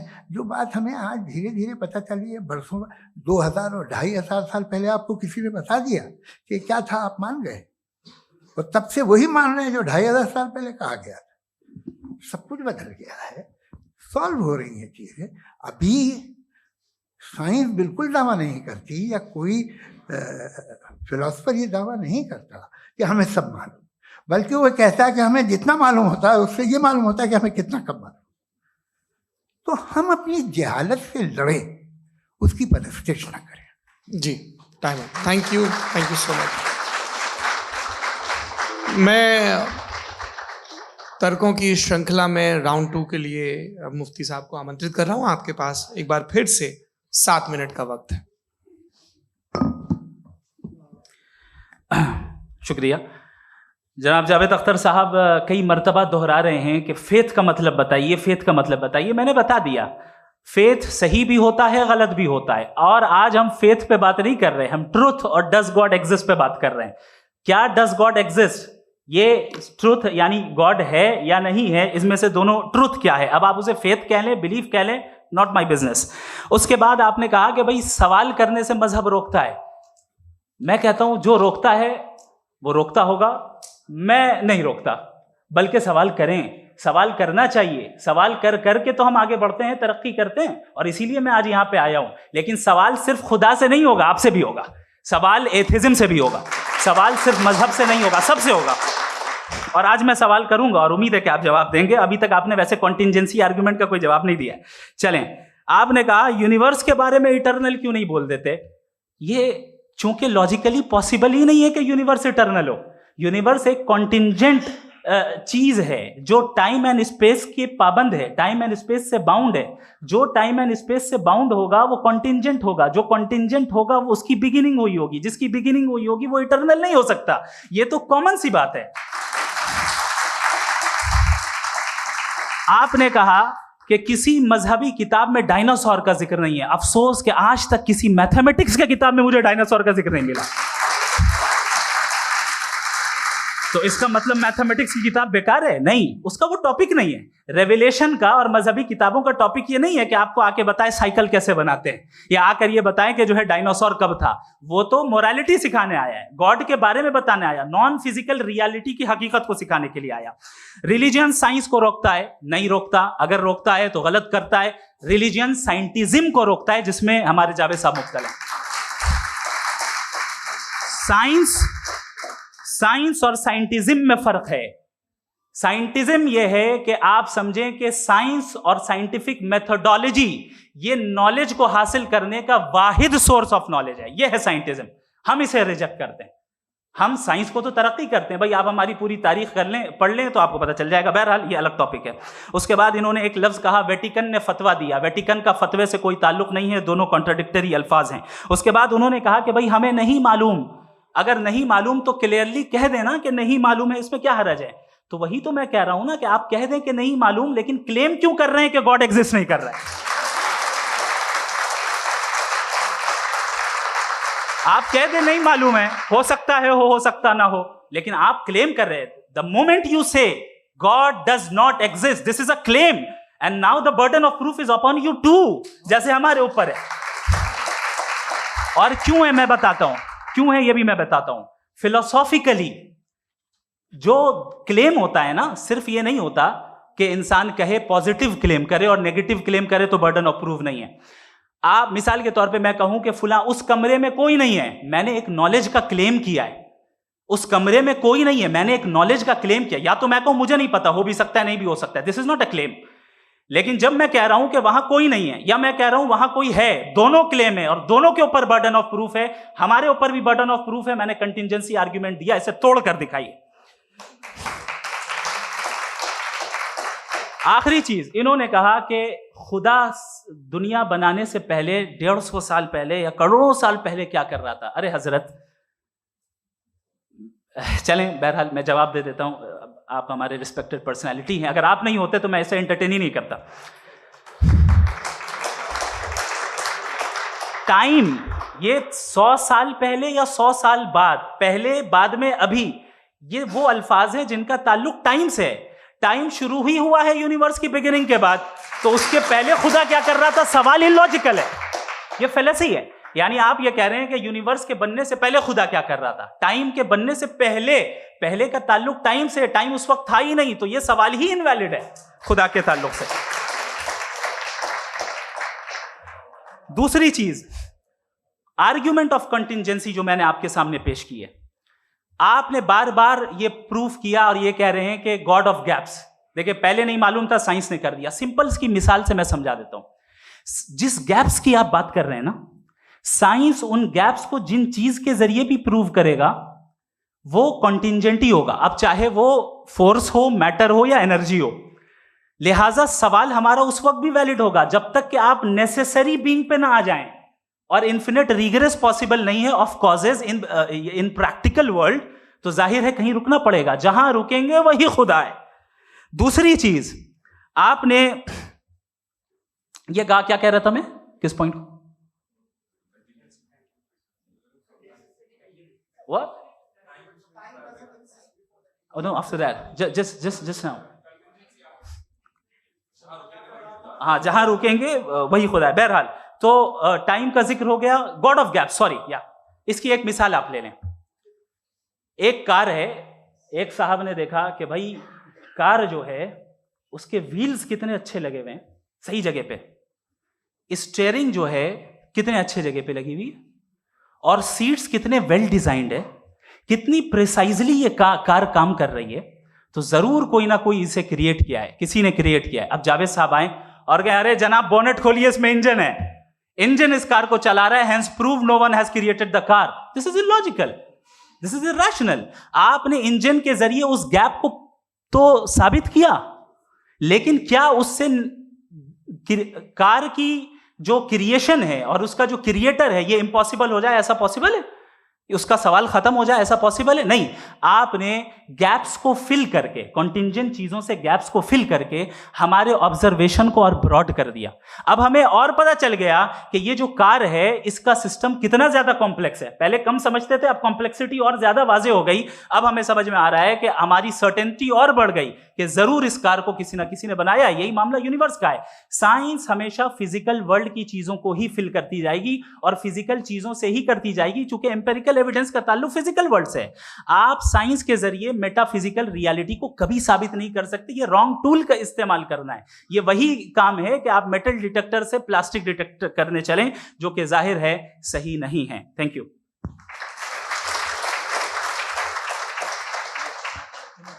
जी, ये आर्ग्यूमेंट का राउंड 2 है। हाँ। 7 मिनट है। पहले तो मैं आपसे अर्ज करूं कि आपने कहा कि जब कायनात ही नहीं थी तो वक्त भी नहीं था, कुछ भी नहीं था। कैसे नहीं था? खुदा था। एक एग्जिस्टेंस तो था ना खुदा का। तो जब खुदा था तो वक्त भी होगा। ऐसा नहीं है कि कुछ भी नहीं था, खुदा था। अच्छा, बाकी ये कि आपने कहा साहब आप साबित कीजिए, आपके पास भी लॉजिक है, मेरे पास भी लॉजिक है। आप मेरा जिम्मेदारी नहीं है साबित करना कि खुदा है। बर्टन रसल ने बड़ी अच्छी बात कही। बर्टन रसल ने बड़ी अच्छी बात कही। मैं आपसे अगर ये दावा करूं कि एक चाय की केतली मरीख के चारों तरफ घूम रही है, मार्स के चारों तरफ, तो यह आपका काम नहीं है कि आप साबित करें कि कोई चाय की केतली नहीं है। ये मेरा काम है, मैंने दावा किया है। ये दावा तो मजहबी लोग करते हैं कि खुदा है। मैं क्यों साबित करूं कि नहीं है?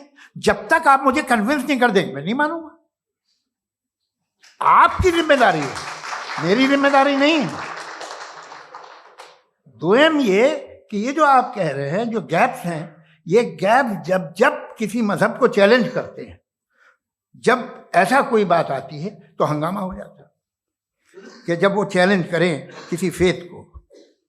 ये तमाम साइंस जो है इसे मुख्तलिफ जगहों पे मुख्तलिफ वक्तों में मजहब ने रोकने की कोशिश की है। ये किताब है religion and science, Burton Russell की, पढ़िएगा, अच्छी लगेगी आपको। तारीख ही है साइंस, मजहब की साइंस से उसका यही रिश्ता है। अच्छा, अब ये हम सोचें कि बहरहाल ये वजूद जो है मजहब और ये बिलीव इन गॉड इंसान को बेहतर बना देता है। तो एक काम कीजिए, हिंदुस्तान वर्ल्ड का नक्शा लीजिए और मार्क कीजिए कि रिलीजन कहाँ कहाँ ज़्यादा है, कहाँ कहाँ, चाहे वो लैटिन अमेरिका हो या मिडल ईस्ट हो या फार ईस्ट हो या हिंदुस्तान के वो इलाके जहाँ मजहबियत ज़्यादा है। रख दीजिए नक्शा अलग। अब दूसरा नक्शा कि कहाँ कहाँ नाइंसाफ़ी, रिप्रेशन, औरतों के हुकूक की पामाली, जुल्म, डिक्टेटरशिप कहाँ है, नक्शा एक ही होगा।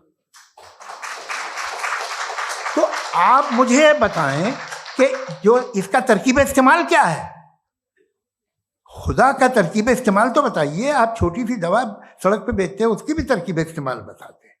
इसके इस्तेमाल से तो फायदे नहीं हुआ किसी को। जो सारे के सारे खराब मुल्क हैं, खराब समाज है, वो सारे जुल्म खुदा के नाम पे करते हैं। वो गलत करते हैं, सही करते हैं, मुझे क्या लेना देना उससे। इस्तेमाल से मालूम होता ना। एक विस्की की बोतल कभी शायद देखी हो आपने, लाल रंग की होती है, उस पर रोशनी और छिपड़ी इंतहाई खूबसूरत लगती है, क्या बिगाड़ रही है किसी का? उसका इस्तेमाल गलत है, इसलिए आप उसे नापसंद करते हैं। इसका इस्तेमाल गलत है, इस तसव्वुर का इस्तेमाल ही गलत है और हमेशा से गलत हुआ है। आप देख लीजिए, इंसानी तारीख देख लीजिए, आज देख लीजिए, हिंदुस्तान देखिए, दुनिया देख लीजिए, क्या हो रहा है। इसे कैसे इस्तेमाल कर रहे हैं फेथ वाले लोग? क्या फेयर हैं, जस्ट हैं, जो अपने खुदाओं पे यकीन रखते हैं? वो किस तरह के लोग हैं? वो लोगों को इंसाफ देते हैं, वो बेहतर इंसान बने। तो इस दवा का फ़ायदा क्या है? चलो बहुत फ़ायदा हो रहा तो मैं इस्तेमाल कर लूँगा, मुझे तो इस दवा का कोई फ़ायदा दिखता ही नहीं। मुझे तो ऐसा लगता, मैं एक और बात बताऊं, अगर कोई आदमी मजहबी है और अच्छा आदमी है तो मैं उसकी बहुत इज्जत करता हूँ, इसलिए कि मेरा ख्याल है मजहबी आदमी का अच्छा होना मुझसे अच्छा होने से ज़्यादा मुश्किल है। भाई हर चीज की एक लिमिट है। आप इतना भाग सकते हैं, इतना नहीं भाग सकते, इतना वजन उठा सकते हैं, इतना नहीं उठा सकते, इतना दूर देख सकते हैं, इतना दूर नहीं देख सकते। उसी तरह कॉमन सेंस कहता है कि आप में नेकी का भी एक कोटा होगा। अब आप अगर सुबह जाते हैं अपनी इबादत गाह और इबादत करते हैं, तो बाहर निकलते हैं तो आप तो यही महसूस करते हैं कि आपने एक बहुत अच्छा काम किया, आपकी नेकी का एक बहुत बड़ा कोटा खर्च हो गया जिससे किसी का कोई फायदा नहीं। मैं तो नहीं जाता हूँ तो मुझे तो किसी को खाना खिलाना पड़ेगा, किसी बेवा की मदद करनी पड़ेगी। मैं अपना कोटा कैसे कंज्यूम करूँ? आप अपना कोटा, सारे मजहबी लोग इंतहाई यूजलेस कामों में यूज करते हैं। उसके बाद भी अगर आप में बच्ची है थोड़ी सी शराफत, तो भाई वाह क्या बात।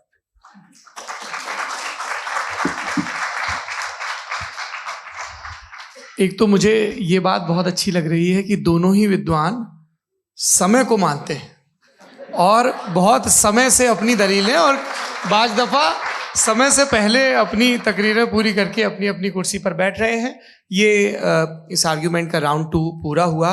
अब रिबटल का राउंड 2 है और उसके बाद क्रॉस एग्जामिनेशन होगा। नहीं, आपका आर्ग्यूमेंट हो गया सर।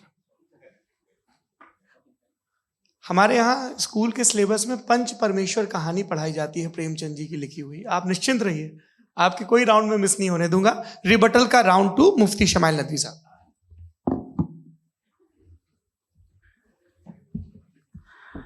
असल में जो हकीकी प्रॉब्लम है, असल प्रॉब्लम है, वो ये है कि जावेद साहब के पास कॉन्सेप्ट ऑफ गॉड क्लियर नहीं है। इन्होंने कहा कि कायनात से पहले खुदा तो था, तब भी तो टाइम होगा। ये टाइम कायनात का हिस्सा है।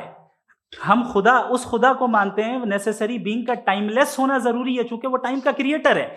जब उसने टाइम को क्रिएट किया तो वो खुद टाइम पे कैसे होगा? उसने जब स्पेस को क्रिएट किया तो खुद स्पेस में कैसे होगा? अगर वो टाइम एंड स्पेस को पहले से ही उसका पाबंद है तो फिर किस चीज को उसने क्रिएट किया? लिहाजा ये सवाल गलत है कि खुदा था तो टाइम होगा। बिल्कुल नहीं, टाइम के पाबंद हम है, खुदा नहीं है। हम फिजिकल वर्ल्ड से ताल्लुक रखते हैं, वो मेटाफिजिकल रियलिटी है। दूसरी चीज इन्होंने मिसाल दी कि चाय की केतली हवा में घूम रही होगी, और पता नहीं शायद वो बर्टन रसल का उन्होंने हवाला दिया। बहरहाल यही प्रॉब्लम है। प्रॉब्लम यही है कि हम चीजों के दरमियान डिफरेंशिएट नहीं कर पाते। ये जो आपने मिसाल दी ये इमेजिनेशन है, और मैं जो साबित कर रहा हूं वो लॉजिकल नेसेसिटी है। आप इमेजिन करने आए तो कुछ भी करें, जुपिटर में पिंक एलिफेंट होगा, यूनिकॉर्न होगा, करें, उससे कायनात पे क्या फर्क पड़ता है? उससे आप लॉजिकल नेसेसिटी साबित नहीं कर सकते। मैं तो उस प्राइम कॉज की बात कर रहा हूं, उस नेसेसरी बीइंग की बात कर रहा हूं जिसके बगैर इस कायनात का एग्जिस्टेंस मुमकिन नहीं है। दूसरी चीज, मजहब को साइंस चैलेंज करती है वगैरह वगैरह, ये हमारा टॉपिक ही नहीं है। मैं इस पे बात करूंगा तो फिर मेरा वक्त चला जाएगा। मजहब के ऊपर चूंकि हमारी डिस्कशन नहीं है, साइंस को मजहब और बिलखुसूस मैं और हमारा वर्ल्ड व्यू कम अज कम साइंस को पीछे नहीं करता है, साइंटिज्म की मजम्मत करता है। इसकी वजाहत मैंने पहले कर दी। दूसरी चीज इन्होंने कहा वर्ल्ड का नक्शा लीजिए, वर्ल्ड मैप लीजिए, 2 अलग अलग जगह की। हजरत मैंने ये होमवर्क किया था और मैंने मिडिल ईस्ट का एक नक्शा लिया और यूरोप का एक नक्शा लिया, ये मजहबी इलाका और ये लिबरल और एथीस्ट इलाका। मुझे पता चला कि सबसे ज्यादा रेप केसेस जो हैं वहां पर है।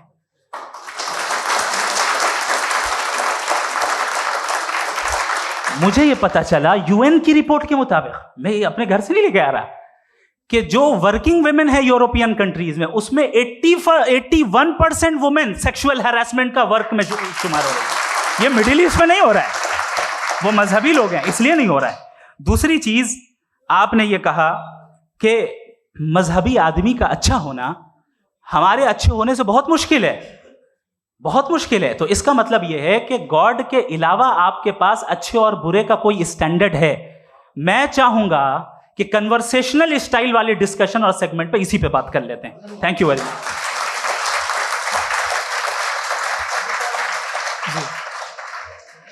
ये रिबटल का राउंड 2 है। आपके पास 5 मिनट का वक्त है और इसके बाद क्रॉस एग्जामिनेशन शुरू करेंगे। आप चाहे तो जो इन्होंने सवाल पूछे उनके जवाब आप रिबटल में भी दे सकते हैं। जी जी, देखिए पहले तो ये बात कि ये मिसाल गलत नहीं है, गलत है।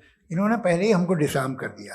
कह लिया अकल से मामला सॉल्व नहीं हो सकता, लॉजिक से आप पहुंच नहीं सकते। ये एक मेटाफिजिकल चीज़ है। मेटाफिजिकल अजीब सा लफ्ज़ है, ठीक से किसी को माने नहीं मालूम इसके, तो ऐसा लगता है कुछ बड़ी चीज़ है।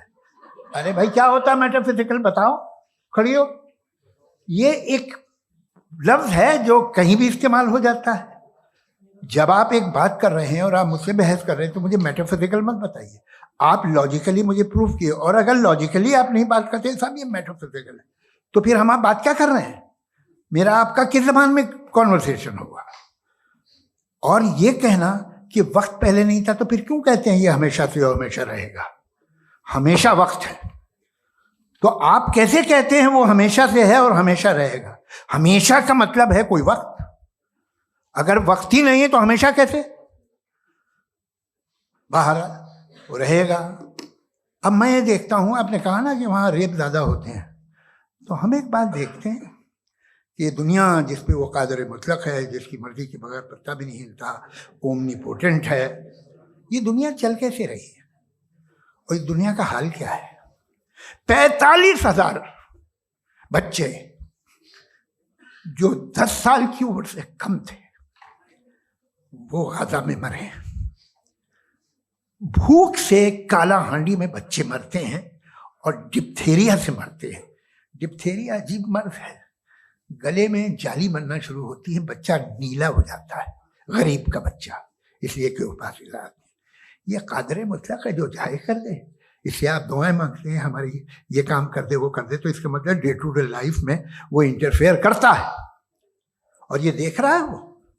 अगर वो वाकई भी है फॉर डिस्कशन सेक, तो मैं जब दुनिया देखता हूं तो मेरे दिल में उसके लिए कोई इज्जत नहीं पैदा होती। ये क्या कर रहे हो तुम पूरे ऑल पावरफुल हो, ओमनीपोटेंट हो, ओमनी प्रेजेंट हो। तुम तो वहां गाजा में रहे होगे ना, तुम हर जगह हो। तुम देख रहे थे कि बच्चे की कैसे धज्जियां उड़ रही, तुम देख रहे थे और तुम चाहते हो मैं तुम्हारी परस्तिश करूंगा, तुम हो भी। अरे यार, इससे अच्छे तो हमारे चीफ प्राइम मिनिस्टर हैं, कुछ तो ख्याल करते हैं। कमाल है, आप किसकी इबादत कर रहे हैं? अगर वो है भी, ये दुनिया नाइंसाफी से, जुल्म से, जबर से, तशद्दुद से भरी हुई है। और आप ये मत कहिएगा कि वो देख रहा है और वो बताएगा एक दिन। अगर वो देख रहा है और इंटरफेयर नहीं करता तो आप दुआ क्यों मांगते? आप कहते हैं मेरा ये काम करा दे, इसके मतलब है वो दखल दे सकता है, वो आपको नौकरी दिलवा सकता है, भले दूसरे आदमी को न मिले, मगर आपका काम कर देगा चूंकि आपने दुआ मांगी है। तो जब वो आपको नौकरी दिला सकता है, लड़की की शादी कर सकता है, बेटे को ग्रीन कार्ड दिलवा सकता है, तो कम से कम ये जो मर रहे हैं बच्चे, इनको रोक दे, कुछ तो कर। मुझे तो दुनिया में, इस दुनिया का कोई मालिक है, इसका ओमनीपोटेंट कोई रूलर है, और ये दुनिया ऐसी चल रही है। मैं तो चाहूंगा कि भाई ना हो, अगर हो तो बड़ी शर्मिंदगी की बात है। शुक्रिया।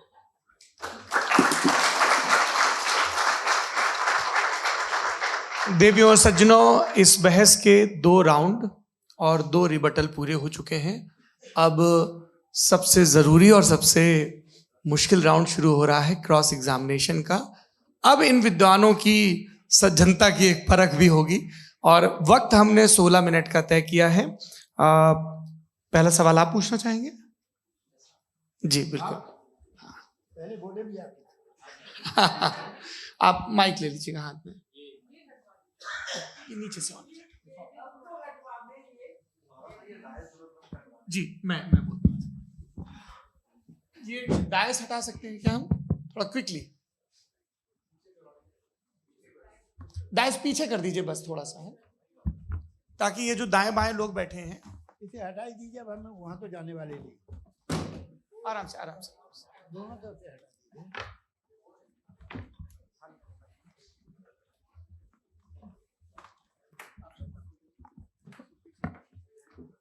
इस बीच आप लोग भी अपने अपने सवाल तैयार कर लें। ये ध्यान रखेंगे कि मैं यहाँ से सवाल लूँगा, आप लोगों को अपना हाथ ऊपर करना है, अपना नाम बताना है और अधिकतम 3 वाक्यों में अपना सवाल पूरा करना है। कई लोग सवाल की जगह भाषण देने लगते हैं, उससे आज बचना है। जी मुफ्ती साहब, पहला सवाल आपका, 16 मिनट है, हम दोनों लोगों के सवाल लेंगे। जी जी बहुत शुक्रिया। आपकी जो अभी बात हुई बहुत अहम थी, मैं इसको चाहूँगा कि आगे डिस्कस करूँ, लेकिन चूँकि अभी ये वो सेगमेंट है क्रॉस एग्जामिनेशन, तो सबसे पहला सवाल आपसे ये है कि जो मैं इतनी देर से कॉन्टिंजेंसी आर्ग्यूमेंट आपको बता रहा था, ये अकल से ही बता रहा था हजरत, आप ये बताएं कि आप इन्फिनिट रिग्रेस ऑफ कॉजेस को पॉसिबल मानते हैं या नेसेसरी बीइंग के एग्जिस्टेंस को सही समझते हैं, क्योंकि दो ही ऑप्शन हो सकता है, आप ये बताएं। देखिए, आपको मैं ईमानदारी से बात करूं, एक तो मैं कॉन्टिजेंसी वर्ड ठीक से समझता हूं, और इस वक्त भी जो आपने अंग्रेजी के अल्फाज इस्तेमाल किए वो ज़रा थोड़े से मुझे डिफिकल्ट और कॉम्प्लिकेटेड लगे, तो आप ज़रा सिंपल जबान में सवाल कर सकते हैं। बिल्कुल कर सकता हूं जी। यूनिवर्स की हर चीज कॉन्टिंजेंट होने का मतलब यह है कि वो अपने एग्जिस्टेंस में किसी के ऊपर डिपेंडेंट है। जो भी चीज डिपेंडेंट होगी वो चीज इंडिपेंडेंट नहीं हो सकती, तो उसका कोई ना कोई कॉज होगा। तो अब आप क्या समझते हैं कि ये इन्फिनिट रिग्रेस है, यानी कॉज पर कॉज, कॉज पर कॉज, कॉज पर कॉज, और कभी कोई यानी ये एंडलेसली चलता रहा? क्योंकि अगर ऐसा होगा तो हम तो एग्जिस्टेंस में आते ही नहीं, लॉजिकली ये मुत्तफक अलैह चीज है, मुत्तफक अलैह अग्रीड अपॉन। इस पे हमने एग्री किया था कि मुश्किल शब्द आएगा तो अर्थ बताना पड़ेगा। तो इन्फिनिट रिग्रेस तो पॉसिबल नहीं है, तो कहीं ना कहीं आपको रुकना पड़ेगा ऐसे नेसेसरी बीइंग पर। नहीं, कोई जरूरत नहीं रुकने की। किसने कहा आप रुकना पड़ेगा? आप रुकते हैं खुदा पे, आप नहीं रुकते। आप कहते हैं वो हमेशा से, जब उस वक्त से जब वक्त नहीं था। आप कहाँ रुकते हैं कि अब हुआ था वो? आप नहीं कहते। हम क्यों नहीं मान सकते कि यूनिवर्स जो है और बल्कि मल्टीवर्सेस जो है वो हमेशा से हैं, वो बनती है, बिगड़ती है। एक हमारे यहाँ एक चीज़ है ब्लैक होल, वो समेट लेता है वापस, फिर ब्लास्ट होता है, फिर फैल जाता है। और इसमें हमारी तो खैर कोई औकात ही नहीं है इंसान की। एक छोटे से जर्रे पे हम 50-60 साल की उम्र रखते हैं, जो करोड़ों अरबों साल की कायनात है उसमें, और पैदा भी नहायत ही बेहुदा वजह से हुए थे। तो इसमें ये सोचना कि इसकी वजूहात और ये क्यों है, ये डिपेंडेंट है, ये हम देख रहे हैं। क्या मालूम, आप सोचिए कि ये जो फैल रही है कायनात, ये कहाँ फैल रही है, ये कहाँ जा रही है, और ये फैल क्यों रही है? अरे बना ली थी तुमने, रुको भैया, हाँ काफ़ी है। ये फैल क्यों रही है? ये और कौन सी कायनात जिसे मैं दूरबीन से देखता हूँ तो 2 बिलियन लाइट ईयर पे है, उससे मेरा कोई वास्ता ही नहीं है। 2 बिलियन ईयर यानी अगर मैं 80,000 माइल्स पर सेकेंड से चलूं तो 20 करोड़ साल में वहां पहुंच जाऊंगा। इसकी जरूरत क्या थी? ये दुनिया, ये कायनात तो इंसान अशरफुल मखलूकात के लिए बनाई गई ना। तो ये सब ये टर्म समझ में नहीं आया, इसमें कोई खास समझने वाली बात थी भी नहीं। ये जो अल्टीमेट कहा यह जाता है कि ये जो पूरी यूनिवर्स है, ये जो दुनिया है, ये इंसान के लिए बनाई गई। अच्छा, ये सब इंसान के लिए। क्यों साहब, सही है ना? बिल्कुल, लेकिन इसका ये मतलब नहीं कि किसी चीज के पीछे रीजन आपको नहीं पता तो रीजन नहीं है, इसे कहते हैं नहीं, मुझे नहीं पता, लेकिन मेरी जिम्मेदारी नहीं। वो बिल्कुल सही कहा था उसने, बर्टन रसल ने। आपने उसे मजाक में टाल दिया कि भाई आप एक दावा कर रहे हैं, मैं क्यों कहूं कि ये गलत है दावा? आप प्रूफ कीजिए, मेरे पे जिम्मेदारी ही नहीं है, मैंने थोड़ी कहा है। आप प्रूफ कीजिए कि ये सही है। आप आर्ग्यूमेंट ऑफ कंटिजेंसी का जवाब ही नहीं दे रहे हैं। पूछना चाहेंगे है? आप सवाल पूछना चाहेंगे मुफ्ती साहब से, क्योंकि ये क्रॉस एग्जामिनेशन का दौर है। आप जैसे पहले बोल रहे थे फेथ को लेके कुछ, मैं ये पूछना चाहूंगा कि खुदा ने जो भी रेवल्यूशन किए हैं, एक मजहब के नहीं बहुत से मजहबों में किए हैं, अलग अलग रेवल्यूशन है। कहीं कुछ एक बातें हैं, कॉन्ट्रडिक्शन भी है आपस में, कहीं कुछ आप कर सकते हैं, कहीं कुछ नहीं कर सकते। ऐसा नहीं है कि सबकी कोड ऑफ मॉरल एक है। तो ये किस्सा क्या है? अब आप ये देखिए कि मुझे कभी कभी लगता है कि जो फुटबॉल फाइनल होता है, लाखों लोग होते हैं, फिर वो टीवी कवर कर करोड़ों लोग, अगर उसमें खुदा की एक बूमिंग आवाज आ जाती, मैं गॉड हूं, तो सारे लोग अभी सुन लेते और टीवी पे भी सुन लेते, किस्सा खत्म होता। ये इतनी राजदारी क्या है कि तुम सामने कुछ तो सबूत दे दो हमें सॉलिड। ये कह रहा साहब ये यूनिवर्स कैसे बनी, इससे मसला क्या हल होगा? मैं पूछूंगा आपसे खुदा कैसे बना? क्यों नहीं पूछूंगा कैसे बना? बल्कि वो तो कायनात से कहीं ज्यादा इंटेलिजेंट है, कायनात से कहीं ज्यादा कॉम्प्लेक्स। जी वो हमेशा से है, आप कहेंगे मैं मान लूंगा। अच्छा, दोयम वो कादिर मुतलक, यानी कादिर मुतलक का मतलब ओमनीपोटेंट, वो जो चाहे कर सकता है। आपको नौकरी दिलवा सकता है, आपकी अच्छी जगह शादी करवा सकता है, आपके पड़ोसी आपका मुकदमा हरवा सकता है, आपको जिता सकता है, सब काम करता है। थोड़ा सा माइक क्लोज जी। वो इस दुनिया को चला कैसे रहा है, ये दुनिया कैसे चल रही है, आपको इस पे हैरत नहीं होती? या कयामत के बाद कभी एक जस्टिस होगा, जब ये बच्चा मर चुका होगा जिसकी धज्जियां उड़ गई बम से, इसको इंसाफ मिलेगा तब? अच्छा, अब जवाब दूं? हाँ जी। मैं वही सीधे आप ही तरफ।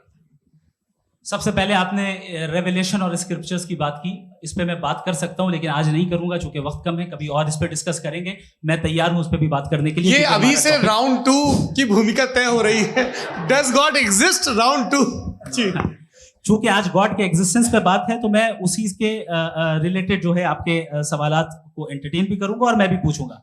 आपने कहा कि आपने साबित ही नहीं किया, जबकि आर्ग्यूमेंट ऑफ कॉन्टिंजेंसी बुनियादी आर्ग्यूमेंट है। आप मुझे कॉन्टिंजेंसी का मतलब बताइए, आपका मतलब क्या कॉन्टिंजेंसी?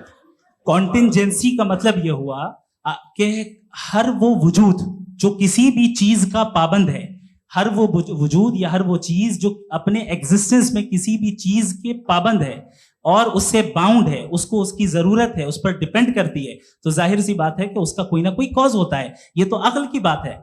ये आप रीजनिंग की बात करते हैं, मैं वही कर रहा हूं। दूसरी चीज, आपने ये बात कही कि इतने बिलियन लाइट ईयर्स दूर है, उसका मेरा क्या लेना देना। फिर मेरे ख्याल से आपको ये नहीं कहना चाहिए I think therefore I am an atheist. आपको सोचना चाहिए, सिर्फ आप एक लिमिटेड दायरे में रहकर नहीं सोचें बल्कि बाहर निकलकर सोचें। आपने तीसरा सवाल किया, आपने 2-3 सवाल एक साथ। ऐसी बातें ना कीजिए, कुत्तों को इतराज हो जाएगा आप पे कि आप कुछ भी सोचिए। ये इजाजत आपको है नहीं, मुझे है।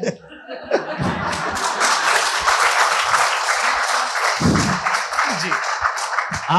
आपने प्रॉब्लम ऑफ इविल के ताल्लुक से सवाल किया और बार बार आप एक लफ्ज रिपीट कर रहे हैं कि ओमनीपोटेंट गॉड है, ऑल पावरफुल गॉड है। यही तो दरअसल समझना है कि गॉड का कॉन्सेप्ट क्या है। प्रॉब्लम ऑफ इविल जो है, प्रॉब्लम ऑफ इविल दर हकीकत 2 असम्पशंस पर कायम है। अगर आप इन 2 असम्पशंस को समझ जाएं तो ये प्रॉब्लम नहीं रहेगी, आर्ग्यूमेंट आपको समझ में आ जाएगी कि ये कोलैप्स कर जाता है। पॉइंट नंबर 1, यानी जो आपका सबसे पहला फॉल्स असम्पशन है कि गॉड मर्सीफुल है, ओमनीपोटेंट है, दुनिया में जुल्म हो रहा है। लेकिन आपको यह समझना चाहिए कि हमारे वर्ल्ड व्यू के मुताबिक गॉड सिर्फ ओमनीपोटेंट और सिर्फ मर्सीफुल नहीं है, बल्कि वो ऑल वाइज भी है और वो ऑल नोइंग भी है। उसके हर काम के पीछे हिकमत और विजडम है। ये कोई जरूरी नहीं है कि वो हिकमत और विजडम आपको समझ में आए या मुझे समझ में आए। अगर आप जो समझ रहे हैं उसके मुताबिक आप फैसला कर रहे हैं, ये लिमिटेड पर्सपेक्टिव से आर्गुमेंट है। और इस चीज को हम अपनी दुनिया में, अपने लाइफ में, डेली लाइफ में इस प्रिंसिपल को एक्सेप्ट करते हैं। हम जब किसी डॉक्टर के पास जाते हैं, डॉक्टर के पास जाकर वो अगर उसने हमें कोई दवाई दी है तो हम ये तो नहीं कहते कि जब तक आपके पास जितना नॉलेज और जितना विजडम नहीं है, आपने क्यों ये दवाई दी है, तब तक हम इस चीज को एक्सेप्ट नहीं करेंगे। नहीं कहते, हम उसकी अथॉरिटी को तस्लीम करते हैं। क्यों? क्योंकि उसकी हम जानते हैं कि वो नॉलेजेबल है, वो विजडम वाला है, हमसे ज्यादा नॉलेज और हमसे ज्यादा विजडम है। बताएं साहब। मैंने डॉक्टर में और खुदा में बड़ा लिखा से डॉक्टर पढ़ा लिखा होता है एक, तो मैं उसकी बात सुनूंगा।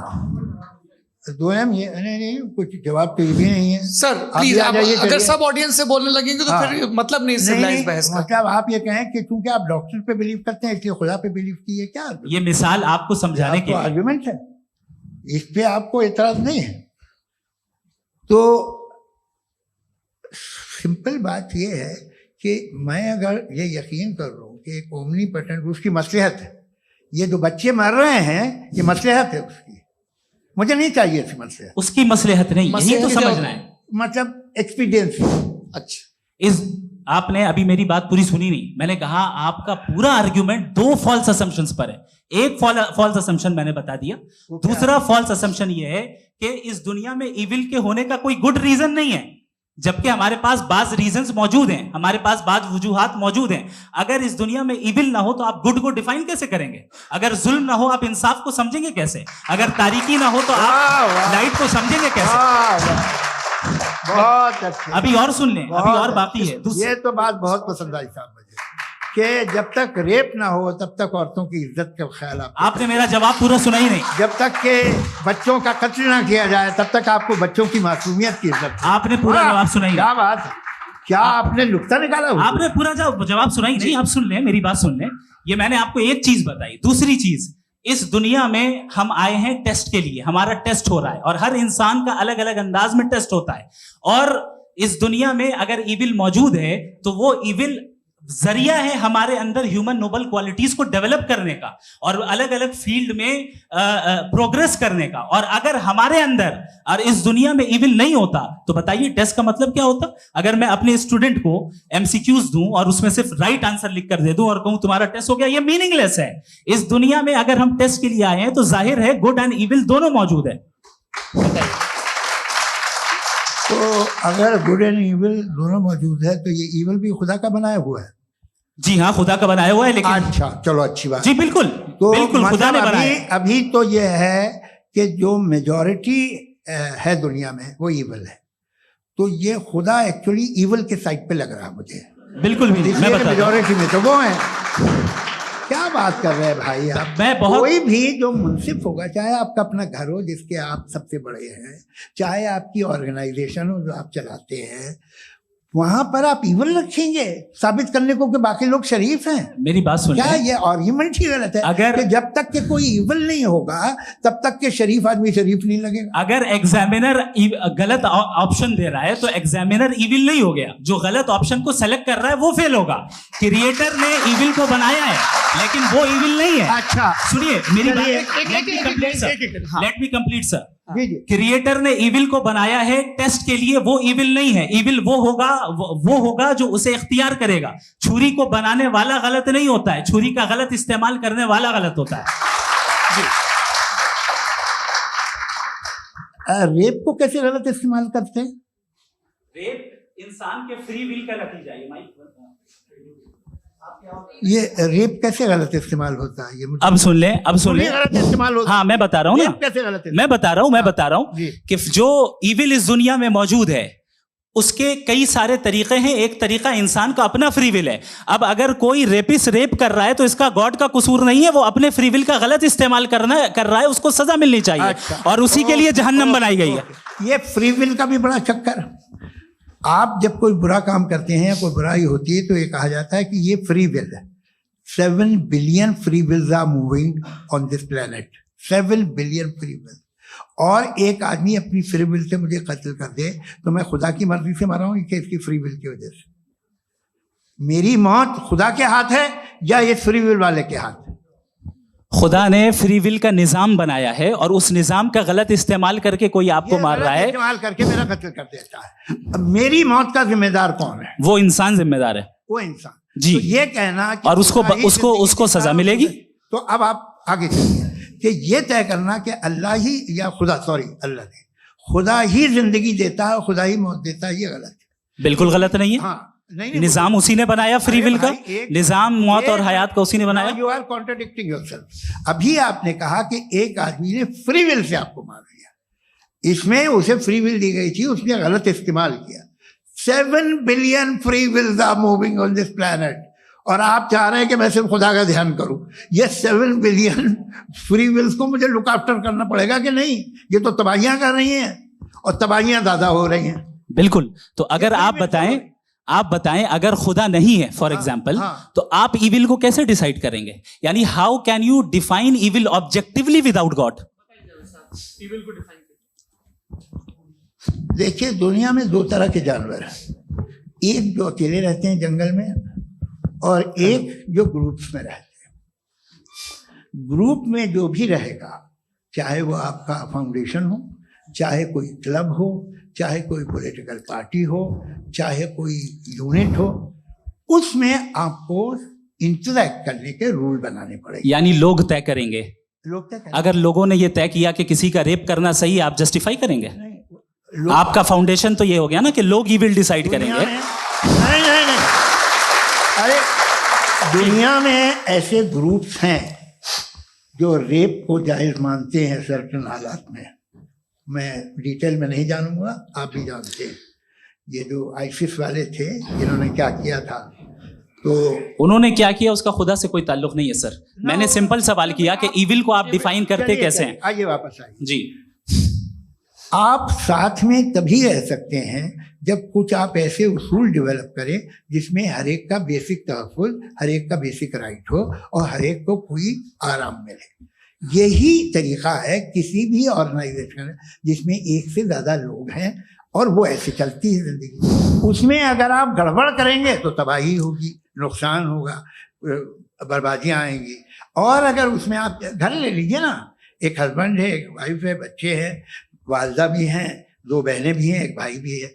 अब इसमें कोई निज़ाम आपको चाहिए साथ में रहने का, और एक दूसरे पे भरोसा रहे, एक दूसरे के बहीख्वाह हों, एक दूसरे की मदद करें, ऐसी जिंदगी। सर आपकी बात आ गई, आप ये कह रहे हैं कि लोग डिसाइड करेंगे क्या सही है क्या गलत है, यही है मेजॉरिटी डिसाइड करेगी क्या सही है क्या गलत है? अरे भाई बिल्कुल। मेजॉरिटी अगर ये कहे कि नाजी जर्मनी के साथ जिस तरह मेजॉरिटी थी कि जेनोसाइड करना सही, आप जस्टिफाई करेंगे? उस वक्त आपका ये उसके बाद क्लोजिंग। हाँ, उस वक्त प्लेनेट पे जो लोग थे, हाँ। उनमें कितने लोग हिटलर को सही समझते? अच्छा, प्लेनेट की मेजॉरिटी तय करेगी, सोसाइटी की नहीं। प्लेनेट की मेजॉरिटी गॉड के एग्जिस्टेंस को सही मानती है, आप क्यों नहीं मानते?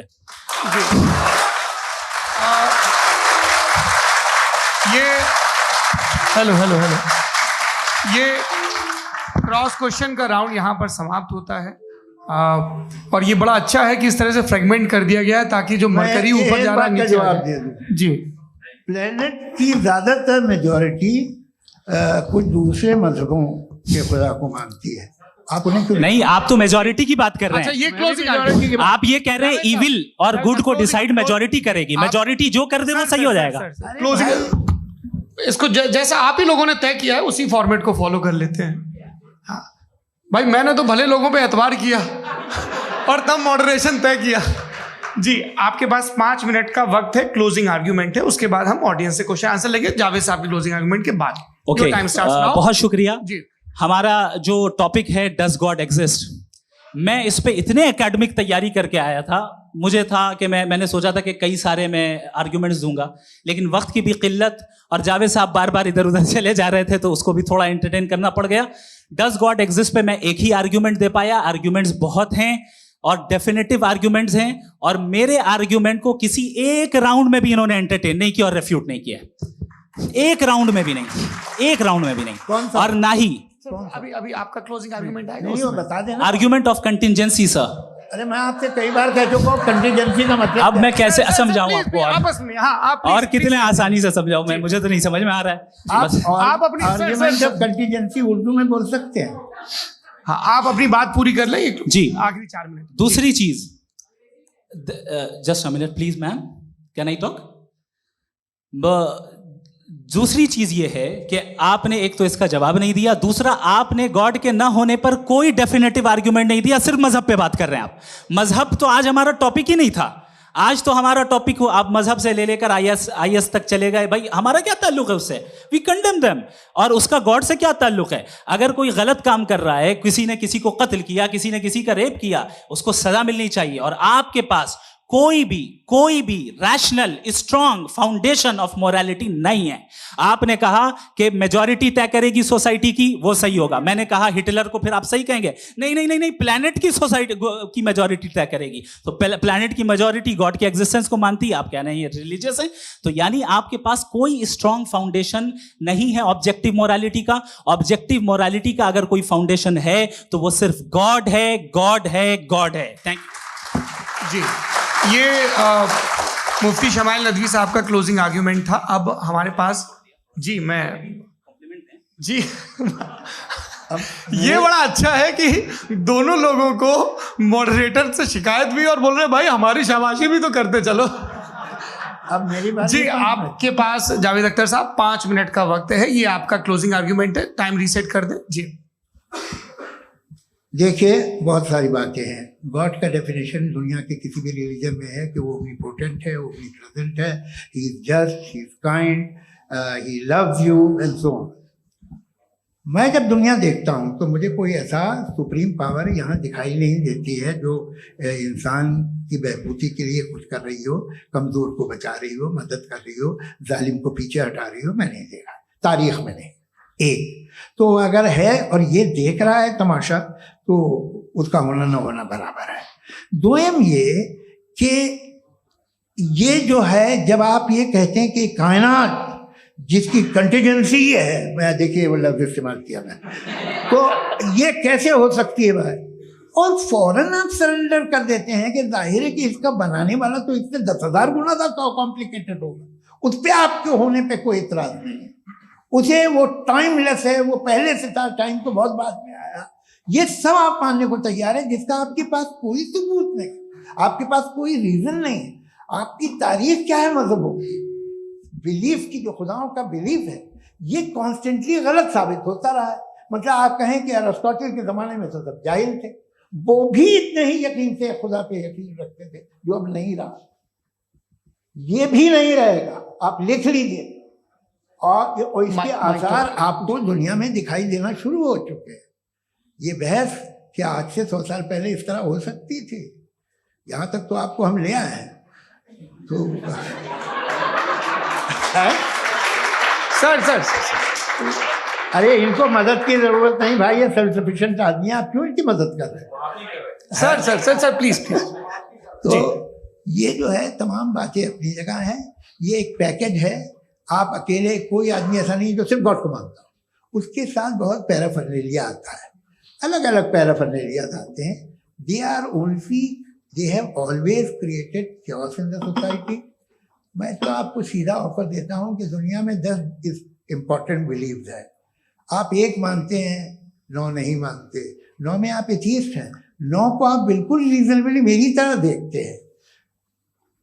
तो 90 मजहबी आदमी भी 90% एथीस्ट है, वो दूसरे खुदा नहीं मानता, एक खुदा मानता है अपना वाला, बाकियों को कहता है गलत है।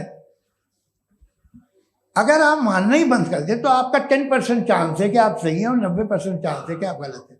मेरा मशवरा है, आप मानना छोड़ दिए तो 50% चांस होगा कि आप सही हैं और 50% चांस होगा, 40% आप गेन करेंगे बाय बिकम एन एथीस्ट।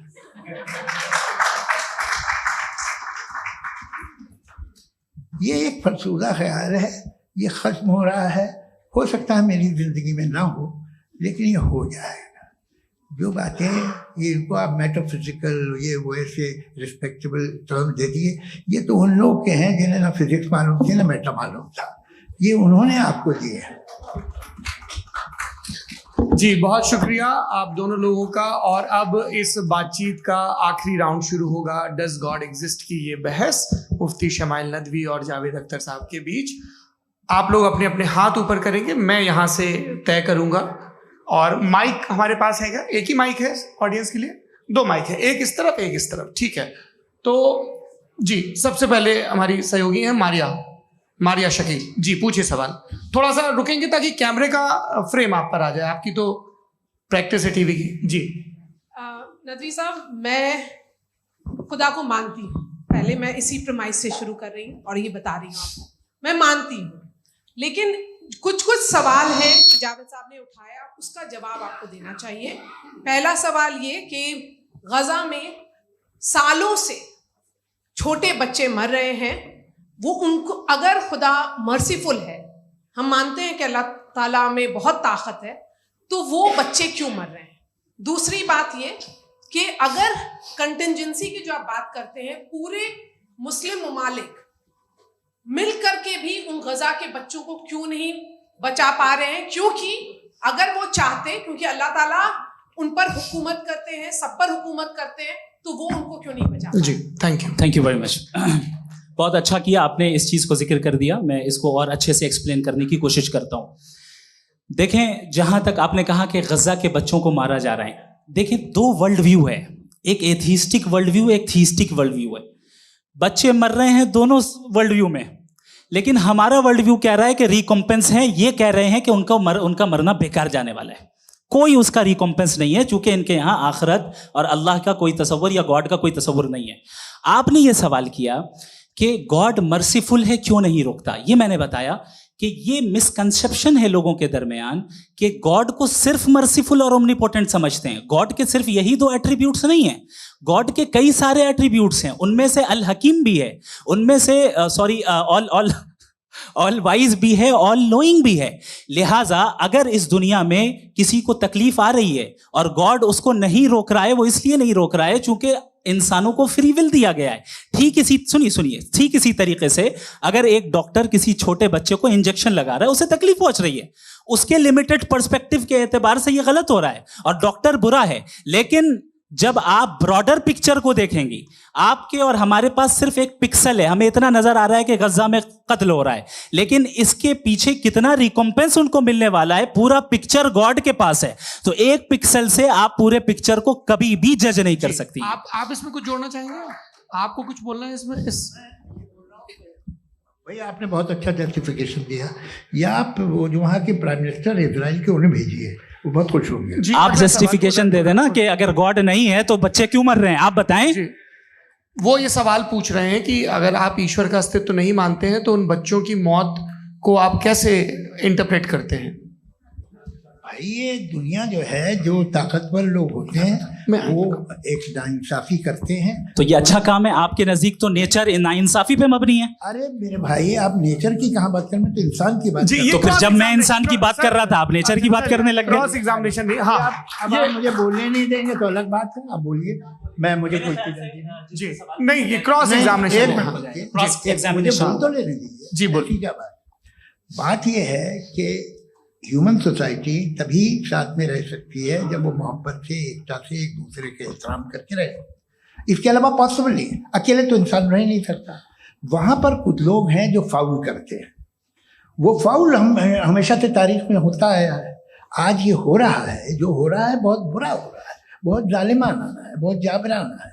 उसको आप कहें कि ये बच्चों को कॉम्पनसेशन मिल जाएगा या इसकी इंजेक्शन है, इंजेक्शन तो हेल्थ के लिए दिया जाता है। आप ये कह रहे हैं कि ये बच्चों की जो धज्जियां उड़ रही हैं ये इंजेक्शन है, ये टेस्ट है, ये टेस्ट है, और उस टेस्ट में उनको ऐसा रिकॉम्पेंस मिलेगा जो आपके तस्वुर के बाहर है। ये आप 3 बरस के बच्चे को बारूद से उड़ा के टेस्ट ले रहे हैं। वाह, वो नहीं ले रहा है, खुदा नहीं उड़ा रहा है, इजराइल उड़ा रहा है। ये तो उसको कंडेम अगला सवाल लेते हैं।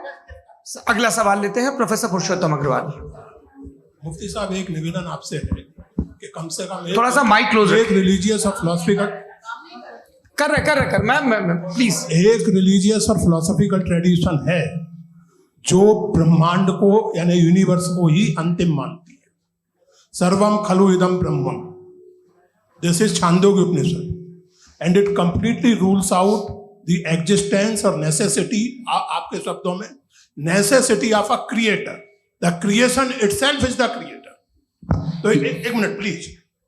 दूसरा जो सवाल आपने अभी, जो आप बार बार कह रहे हैं कि भगवान विद्वान भी है, वाइज, सब जानने वाला, तो अगर विजडम में दुनिया भर के पापों और अत्याचारों को बर्दाश्त करना शामिल है, तो फिर इसका मतलब ये हुआ कि अगर मैं फ्री विल से उसको अपोज करता हूं तो ईश्वर की विजडम और मेरी फ्री विल में कॉन्ट्राडिक्शन है। Because when I am opposing whatever is happening in Gaza, then I am opposing the God's will और गॉड्स विजडम। जवाब लेते हैं। क्योंकि तो गॉड की विजडम, एक मिनट सर प्लीज सर, ये एक जुमला, गॉड की विजडम है कि गाजा में जो कुछ हो रहा है वो हो रहा है, मैं उसको अपोज कर रहा हूं, तो मैं गॉड की विजडम के खिलाफ जा रहा हूं। एक सवाल। दूसरा ये नहीं, आपने 2 ऑलरेडी। सर आप और सवाल कर लें, लेकिन मुझे 2 जवाब दे। पहले आपने ये कहा, सुनिए मेरी बात सुनिए। इजराइल के गॉड के मुताबिक तुम्हारा ठीक हो रहा है ना? नहीं हो रहा है, ठीक नहीं हो रहा है। मैं बता रहा हूँ क्या हो रहा है, आप तशरीफ रखें, मैं बता रहा हूँ क्या हो रहा है। Let me complete please. एक सेकंड गाइस, एक सेकंड। ये देखिए, ऐसा है कि ये सब बड़ा आपस में विचार विमर्श के बाद ये तय हुआ था कि कुछ नियम बना लिए जाएं ताकि एक टाइम बाउंड बातचीत चले। और भाई साहब, आप बड़ा जरूरी काम कर रहे हैं लेकिन कैमरे के फ्रेम में आके उस काम को गड़बड़ कर दे रहे हैं। ठीक है गुरु, अब मेरे को कहीं का गुस्सा कहीं निकालना था, सॉरी। नहीं, कोई गुस्सा नहीं है जी। तो प्रोफेसर ने सवाल पूछे, आप उनके जवाब दें, और थोड़ा ये सब लोग थोड़ा ख्याल रखें भाई, सवाल संक्षिप्त रखें जी। आपने 2 सवाल किया। सबसे पहला ये कहा कि हमारे पास ये कॉन्सेप्ट है कि ये यूनिवर्स खुद नेसेसरी बीइंग है, creation itself is the creator. How irrational is this कि मैं एग्जिस्ट करूंगा बाद में, लेकिन अभी एग्जिस्ट कर भी रहा हूं, यानी एक ही टाइम में एग्जिस्ट भी कर रहे हैं, नहीं भी कर रहे हैं। This is not true. दूसरी चीज, आपने कहा कि अगर इजराइल में, सॉरी माफ कीजिएगा, Israel doesn't exist, occupied Palestine में अगर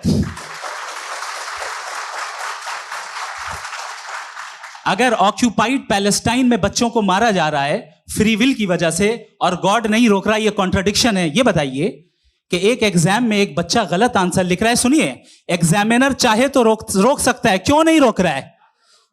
ये कॉन्ट्रडिक्शन है, ये कॉन्ट्रडिक्शन नहीं है। नहीं सर, ये आपस में जी ये क्या आपका सवाल? माइक पे माइक दीजिए। फ्री विल दिया गया है टेस्ट के लिए, अकाउंटेबिलिटी के लिए। अगर फ्री विल नहीं होता तो आप कहते हैं हमें रोबोट बना दिया गया। नॉट मिसरिप्रेजेंट माय पोजीशन, आपकी जो भी पोजीशन, मैं अपनी फ्री विल के नाते, अपने ह्यूमन विजडम के नाते गाजा में हो रही अत्याचार का विरोध करता हूं। बिल्कुल करना चाहिए। के हिसाब से मैं गॉड की विजडम का विरोध कर रहा हूं? बिल्कुल नहीं, समाज हो रहा है गॉड की, बिल्कुल भी नहीं, बिल्कुल भी नहीं। उसका वहां पर गाजा में कत्ल होना ये इंसानों के गलत इस्तेमाल का नतीजा है, फ्री विल के इस्तेमाल का नतीजा है। गॉड इसका हुक्म नहीं देता, उससे रोकता है। यही तो मसला है ना। आपके लिए कॉन्सेप्ट क्लियर? नहीं भाई, आपने तो बताया था इंजेक्शन लगाने से बच्चे को तकलीफ होती है, ये इंजेक्शन लगा। सर आप ऐसे रेटोरिक स्टेटमेंट दे तब तो कोई मसला नहीं समझते रहेंगे। This is a rhetoric statement, this is not a logical argument sir. I am sorry. आखिरी 30 मिनट बड़े मुश्किल होने वाले हैं। जी मुफ्ती साहब आगे बैठे हैं, इनको माइक दीजिए। हाँ तरुण, माइक आप अपने पास रखिए, आपको कैमरे का फ्रेम पता है जी। सबसे पहले दोनों को मुबारकबाद। एक सर अपना आप नाम बता दें। आप अमेरिका में शिकागो में रहते हैं, इतना मुझे याद है। बताया आप, यासिर नदीम अलवाजदी मेरा नाम है। जावेद सर आपसे क्वेश्चन है इन्फिनिट रिग्रेस के ताल्लुक से। एक हाइपोथेटिकल सिनेरियो है, मसलन अगर आप सर माइक थोड़ा सा प्लीज क्लोज रखिए जी। अगर आप शायर इसलिए हैं कि आपके कोई उस्ताद शायर थे, और वो इसलिए शायर थे कि उनके कोई उस्ताद शायर थे, और इसी तरीके से हम माजी में पीछे चलते चलते चले जाएं और कहीं ना रुके, तो माफ कीजिएगा आप कभी शायर नहीं हो सकते। लेकिन आप शायर हैं, आपका शायर एग्जिस्ट करता है, इसका मतलब ये है कि आप कहीं ना कहीं रुके हैं। तो मेरा सवाल ये है कि क्या आप इन्फिनिट रिग्रेस ऑफ कॉजेस को लॉजिकल फैलेसी मानते हैं या नहीं मानते? हाँ या ना? मैं इन्हें लॉजिकल फैलेसी नहीं मानता हूँ, लेकिन मेरा प्रॉब्लम यह है कि जब मैं नहीं मानता हूँ तो I will continue with this logic जो फैलेसी नहीं हो। आप एक जगह रुक जाते हैं जाके, आप कहते हैं ये गेंद कैसे बनी, ये जजीरा कैसे बना, ये समंदर कैसे बना, ये जमीन कैसे बनी, और अचानक गॉड पे जाके आपको ब्रेक लग जाता है। एक बार आप सवाल नहीं करते कि भाई इनको बनाने वाला तो इनसे भी कॉम्प्लिकेटेड होगा, वो कैसे बना, उसके बारे में आपने इत्मीनान कर लिया वो हमेशा से।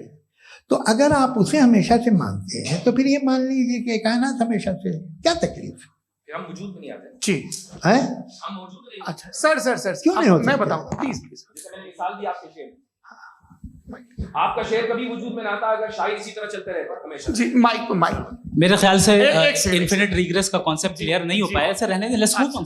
ठीक है। हाँ थोड़ा सा मॉडरेटर का भी ख्याल रखें। नहीं आपने तो रखा है, आपने रखा है। यहाँ पे गौहर रजा साहब हैं, वो भी एक सवाल पूछना चाहते हैं। माइक नीचे से ऑन कर दिए नीचे। पहले तो ये कह दूं कि मैं उन बच्चों से शर्मिंदा हूं जिनको गजा में कत्ल किया गया,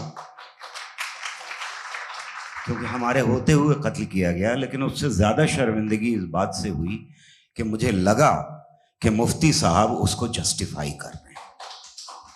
बिल्कुल भी नहीं। आप बहुत ही गलत। मुझे लगा मैं गलत हो सकता हूं। बिल्कुल गलत। मैं सवाल पूछ रहा हूं। सवाल मैं सवाल पूछ रहा हूं। मैं जावेद भाई से डिसएग्री करता हूं। एक सेकंड देखिए, अगर देखिए ऐसा एक सेकंड आप सर वेट अरे आप कुछ मेरे पहले मुझे अपनी बात कह लेने दीजिए।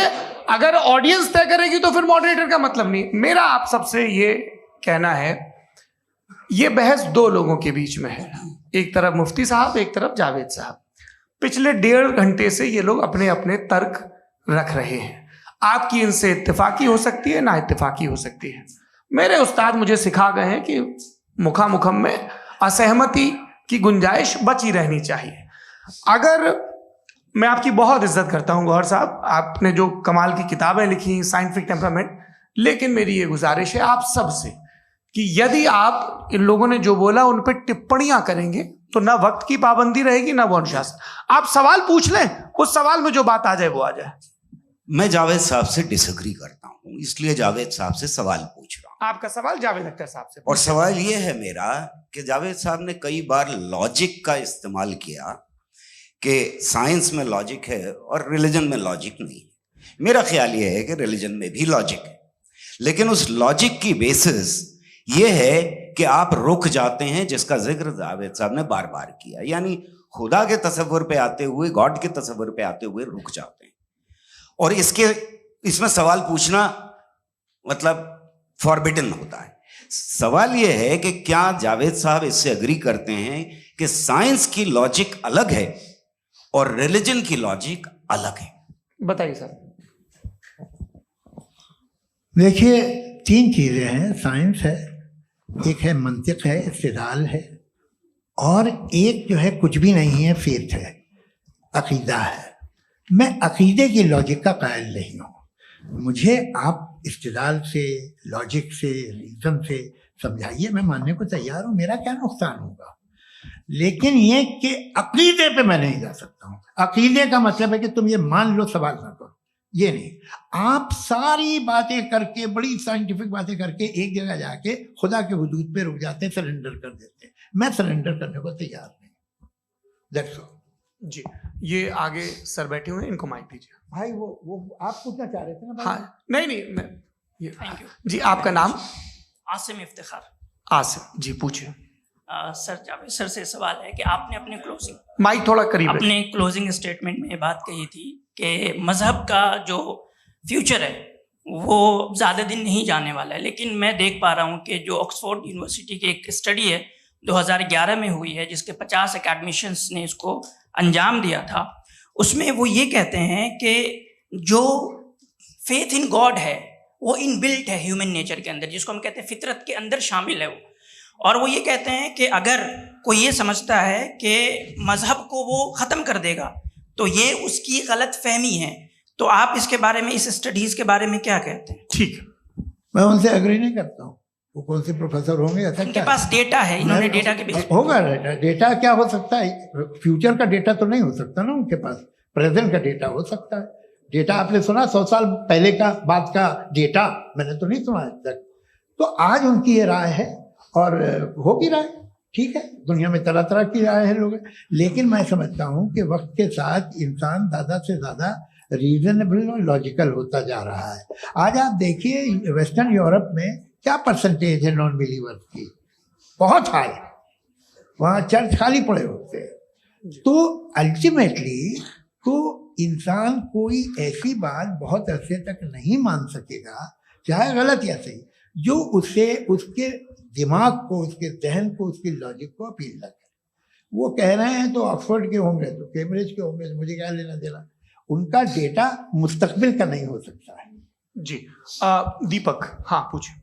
मैं आऊंगा अभी, पीछे की साइड भी आऊंगा, माइक वहीं भेजूंगा 2-3 साल के लिए। जी जावेद साहब, आपसे सवाल है। नमस्ते।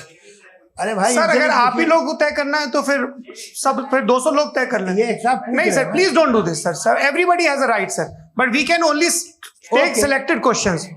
नो सर, अरे ये यंग लोग भी हैं तो इनकी ये अब उतने यंग, भाई आप यंग हैं कि नहीं हैं? वो कह रहे हैं वो भी यंग हैं साहब, आप उनकी नौजवानी पर दावा उनको ही करने थे। हाँ मुफ्ती साहब, आप यंग, हाँ पूछे। अरे भैया सर, मेरा सवाल ये है, इनसे भी तो पूछो। जी नहीं, बस आपसे एक सवाल है। जैसे थीस्टों के पास, अपने जो ईश्वर को मानते हैं, उनके पास अपने सोशल गेट टुगेदर्स हैं। 5 रोजा क्रिसमस आने वाला है, होली है, दिवाली है, ईद है। एथिस्ट क्या ऑफर कर रहे हैं? मतलब मैं इनकी दुकान से बोलूं, मैं आना चाहता हूं उस तरफ, पर मैं अट्रैक्ट नहीं हो पा रहा हूं। मैं सोशल गेट टुगेदर्स क्या है आपके पास?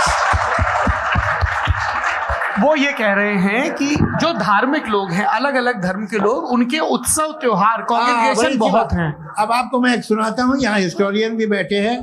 मृदुला जी, आप बताइएगा सही है क्या?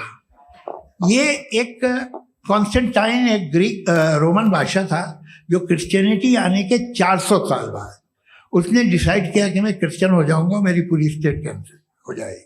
उस जमाने में ऐसे ही होता था, राजा जो धर्म इख्तियार करता था वो जनता भी कर लेती थी।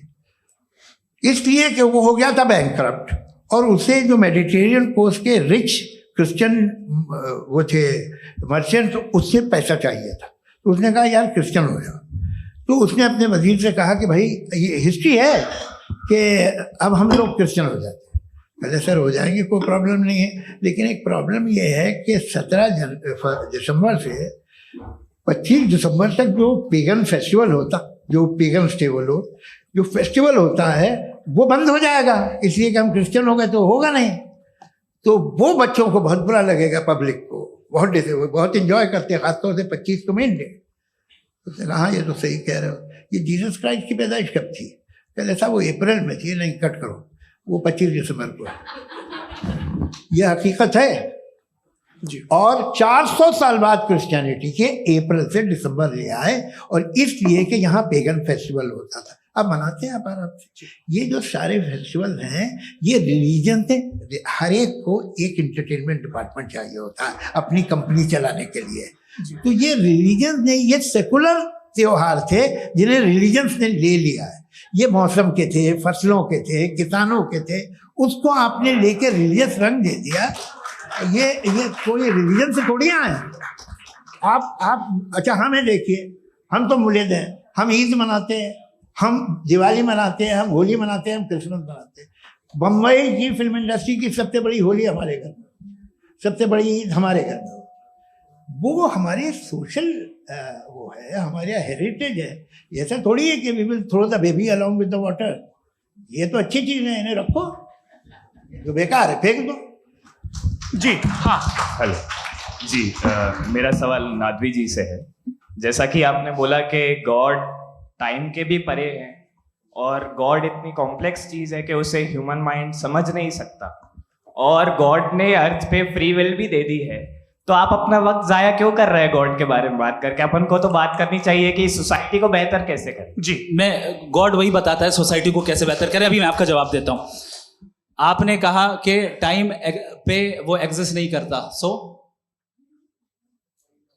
मेरा सवाल ये है कि जैसा आपने बोला कि गॉड बहुत ही कॉम्प्लेक्स चीज है। मैंने कहा ही नहीं कि कॉम्प्लेक्स है, तो आपके अल्फाज है। कॉम्प्लेक्स का लफ्ज गॉड के लिए सुइटेबल नहीं है। क्यों? क्योंकि कॉम्प्लेक्स वो चीजें होती हैं जो ऑब्जेक्ट हो। God is not an object जिसको आप इंस्ट्रूमेंट के जरिए लेबोरेटरी में जाके टेस्ट करें, oh it's very complex. No, वो कोई कार का इंजन नहीं है। वो फिलोसॉफिकली नेसेसरी बीइंग ऐसी बीइंग है जो सिंपल बीइंग है। हाँ, आप उसको मुकम्मल तौर पे उसकी तमाम हिकमतों को जान ले और हर चीज को जान ले, ये पॉसिबल नहीं है, क्योंकि वो ऑल वाइज है, आप ऑल वाइज नहीं है, और वो खुदा है, वो आपको सारी चीजें बता दे, ये जरूरी नहीं। मेरा सवाल ये नहीं था, मेरा सवाल ये था कि जब गॉड इतना परे है इस दुनिया से कि उसने अर्थ पे फ्री विल भी दी है, हम सब ह्यूमंस की फ्री विल है, और जो सोसाइटी में हो रहा है वो अपन लोग डिसाइड करेंगे, तो अपन लोग डिसाइड नहीं करेंगे ना, अपन लोग डिसाइड नहीं करेंगे। गॉड जो है, गॉड ने वो उसकी जात, उसकी एग्जिस्टेंस टाइम एंड स्पेस से परे है, लेकिन वो हमारा टेस्ट ले रहा है और उसी गॉड ने हमें बताया कि तुम्हें क्या करना है क्या नहीं करना है, तो जाहिर है उस गॉड की बात सुनेंगे ना हम। वो पीछे एक चश्मा लगाए जो मैम खड़ी हैं, उनको दीजिए। हाँ, आप जी जी बिल्कुल आएंगे। देखिए मैं कोशिश कर रहा हूँ सब तरफ जाने की। हाँ, उनको दीजिए माइक। जी हेलो सर, मैं ओमनी प्रेजेंट नहीं हूँ, टाइम पाबंद हूँ, और जहां तक कोशिश कर सकता हूँ करूंगा। जी, अपना नाम बताइए। मेरा नाम उर्सुला है, मैं दिल्ली यूनिवर्सिटी की एक स्टूडेंट हूँ और मैं स्टूडेंट फेडरेशन ऑफ इंडिया से हूँ।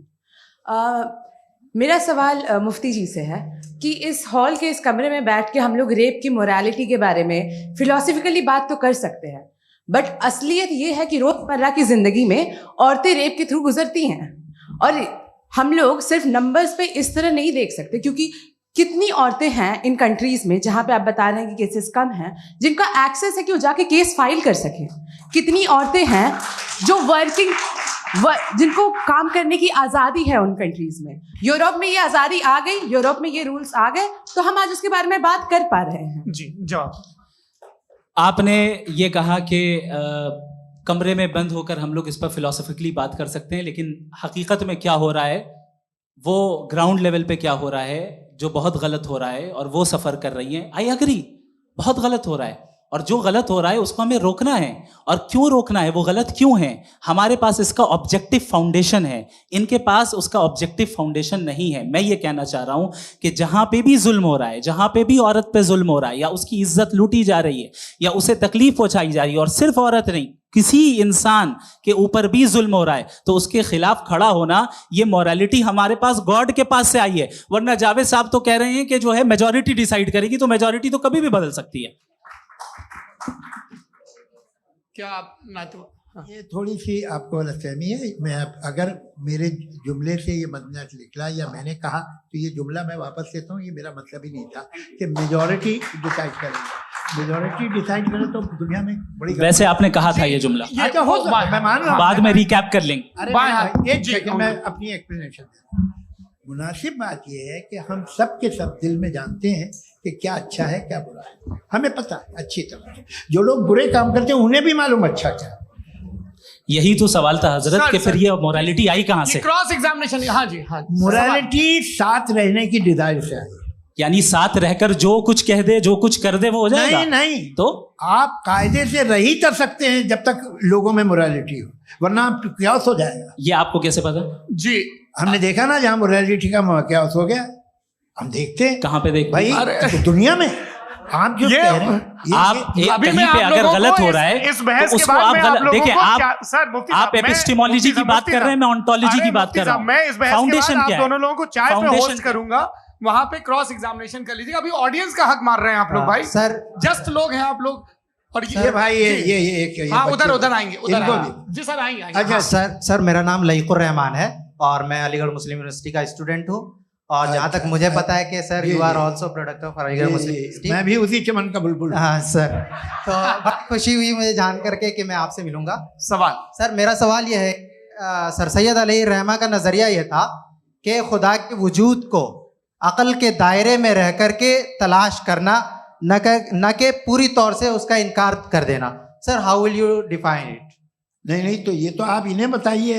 ये सर, सवाल है आपसे कि खुदा का वजूद साबित कर रहे हैं। तो सर आपने इनकार कर रखा है, इस वजह से मेरा क्वेश्चन उन्होंने यही सर से एक सेकंड, सर सैयद ने यही कहा ना कि अकल से आप खुदा के वजूद को साबित नहीं कर सकते, यही कहा ना भाई। वो उन्होंने कहा कर सकते हैं और वो कर दिया गया आज। वो फोन तलाश करना या साबित करना अकल से अकल से नहीं हो सकता। अरे सवाल तो सुन लीजिए जी। अकल से नहीं हो सकता है, यही कहा ना आपने। अकल से हो सकता है। अरे वो यही कह रहे हैं भाई, आप बता रहे हो सकता है, वो तो कुछ और।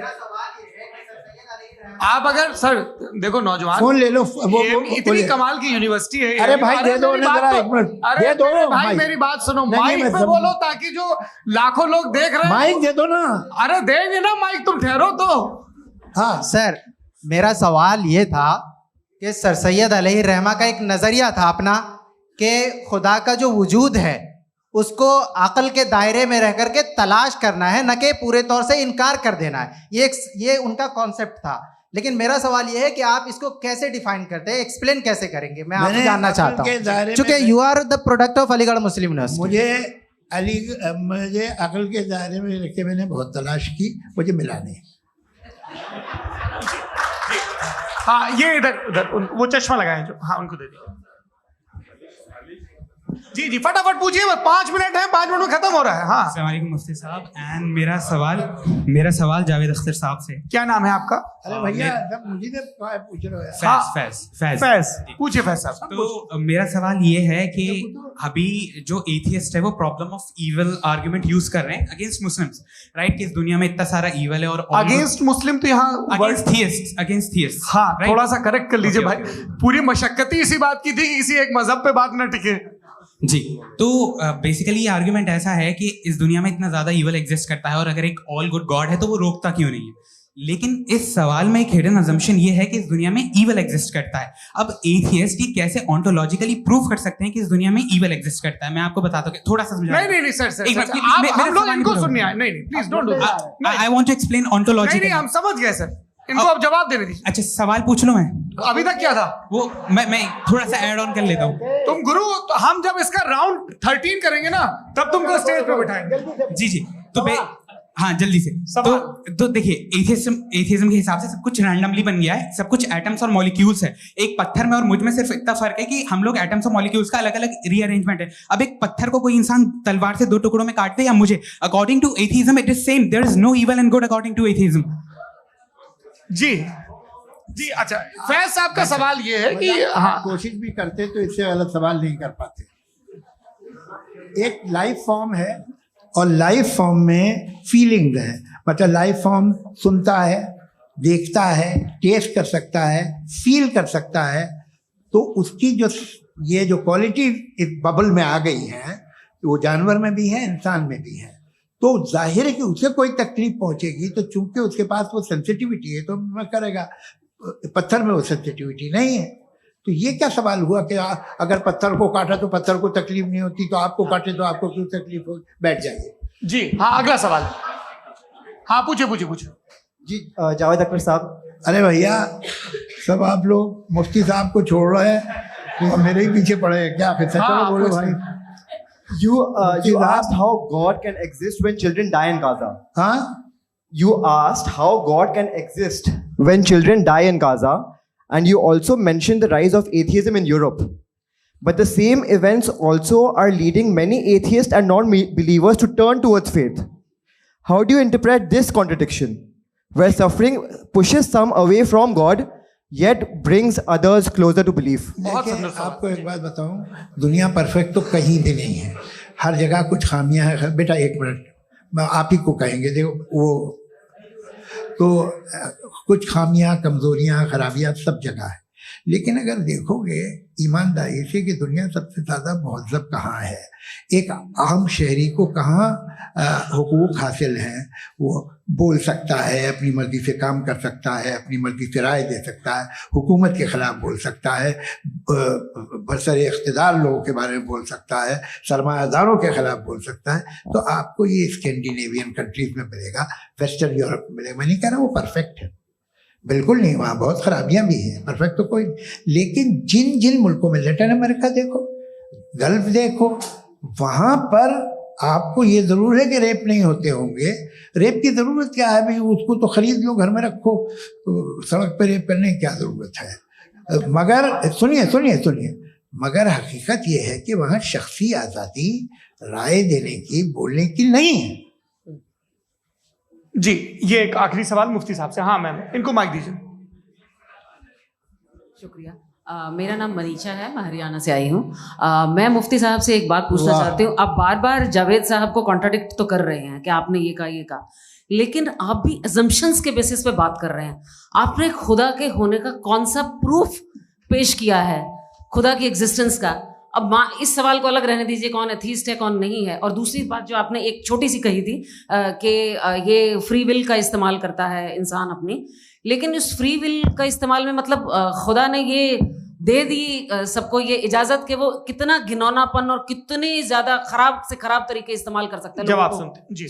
आप फ्री विल को मानती है ना, या अब कहती है कि फ्री विल नहीं है ना? मानती है ना? तो अब आपके पास इसका कोई एक्सप्लेनेशन नहीं है कि अगर एक इंसान उस फ्री विल का इस्तेमाल करके गलत काम कर रहा है और बच के अच्छी जिंदगी गुजार के निकल जा रहा है, उसका कोई रिकॉम्पेंस नहीं है।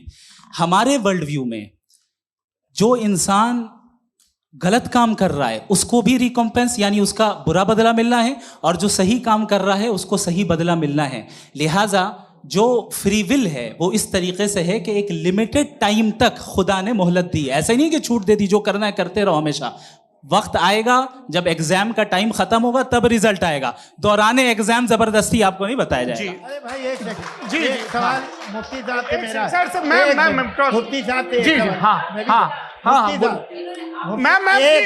रुक जाइए, आपसे फोन, आप इसके बाद आपसे यही रहेंगे वो। हाँ बोलिए। मैं मुफ्ती साहब एक ही सवाल करता हूँ कि अगर जो हो रहा है फ्री विल से हो रहा है और एक दिन बरोज़ क़यामत इंसाफ होगा मैशर में वगैरह वगैरह, तो दुआ क्यों मांगते हैं लोग? दुआ मांगते हैं इसके मतलब है अभी भी उसने ये डिपार्टमेंट रखा है कि मैं रोजमर्रा की जिंदगी में बिल्कुल ही कैन। तो तुम कैन हो, तुम मुझे नौकरी दिला देते हो, मेरे बेटे को ग्रीन कार्ड दिला देते हो, और 45,000 बच्चे मरते उन्हें रोकते नहीं हो। नहीं तो क्या आप ये कह रहे हैं कि इस दुनिया में जालिमों को कभी पकड़ ही नहीं होती है? अरे जो भी पकड़ होगी वो बच्चे रोते हैं। बिल्कुल, देखिए मैंने अपने ओपनिंग स्टेटमेंट में यही कहा था कि जनाब जावेद साहब सिर्फ इमोशनल आर्गुमेंट देंगे। This is an emotional argument. ये छोटे मोटे इसके पीछे का रीजन मैंने बताया क्या है। देखिए मैं इसके पीछे का रीजन क्या है मैंने बताया। मंच से आप लोगों को सज्जनों इसलिए कह रहा हूं ताकि थोड़ा सा आपके कॉन्शियंस पे जोर रहे कि आपको ऑर्डर बचा के रखना है। वक्त तय हुआ था, ये वक्त पूरा हुआ, आपने इतने धैर्यपूर्वक सुना, मैं आप सबका बहुत बहुत शुक्रगुजार हूं। यदि इन दोनों विद्वानों की इच्छा होगी तो कभी हम इस बातचीत का राउंड 2, राउंड 3, यही तो देखिए खूबी है इंसान की कि बहस मुबाहसे में वो पड़ा रहता है। आप लोगों ने बड़े धैर्य का परिचय दिया, बहुत बहुत शुक्रिया। इसी के साथ ये बातचीत आप लोग को मैं एक बात बता दूं, ये सारी बहस हो गई, अब मुफ्ती साहब और बड़े मुफ्ती साहब इन साथ के साथ मैं खाना खाने वाला हूँ।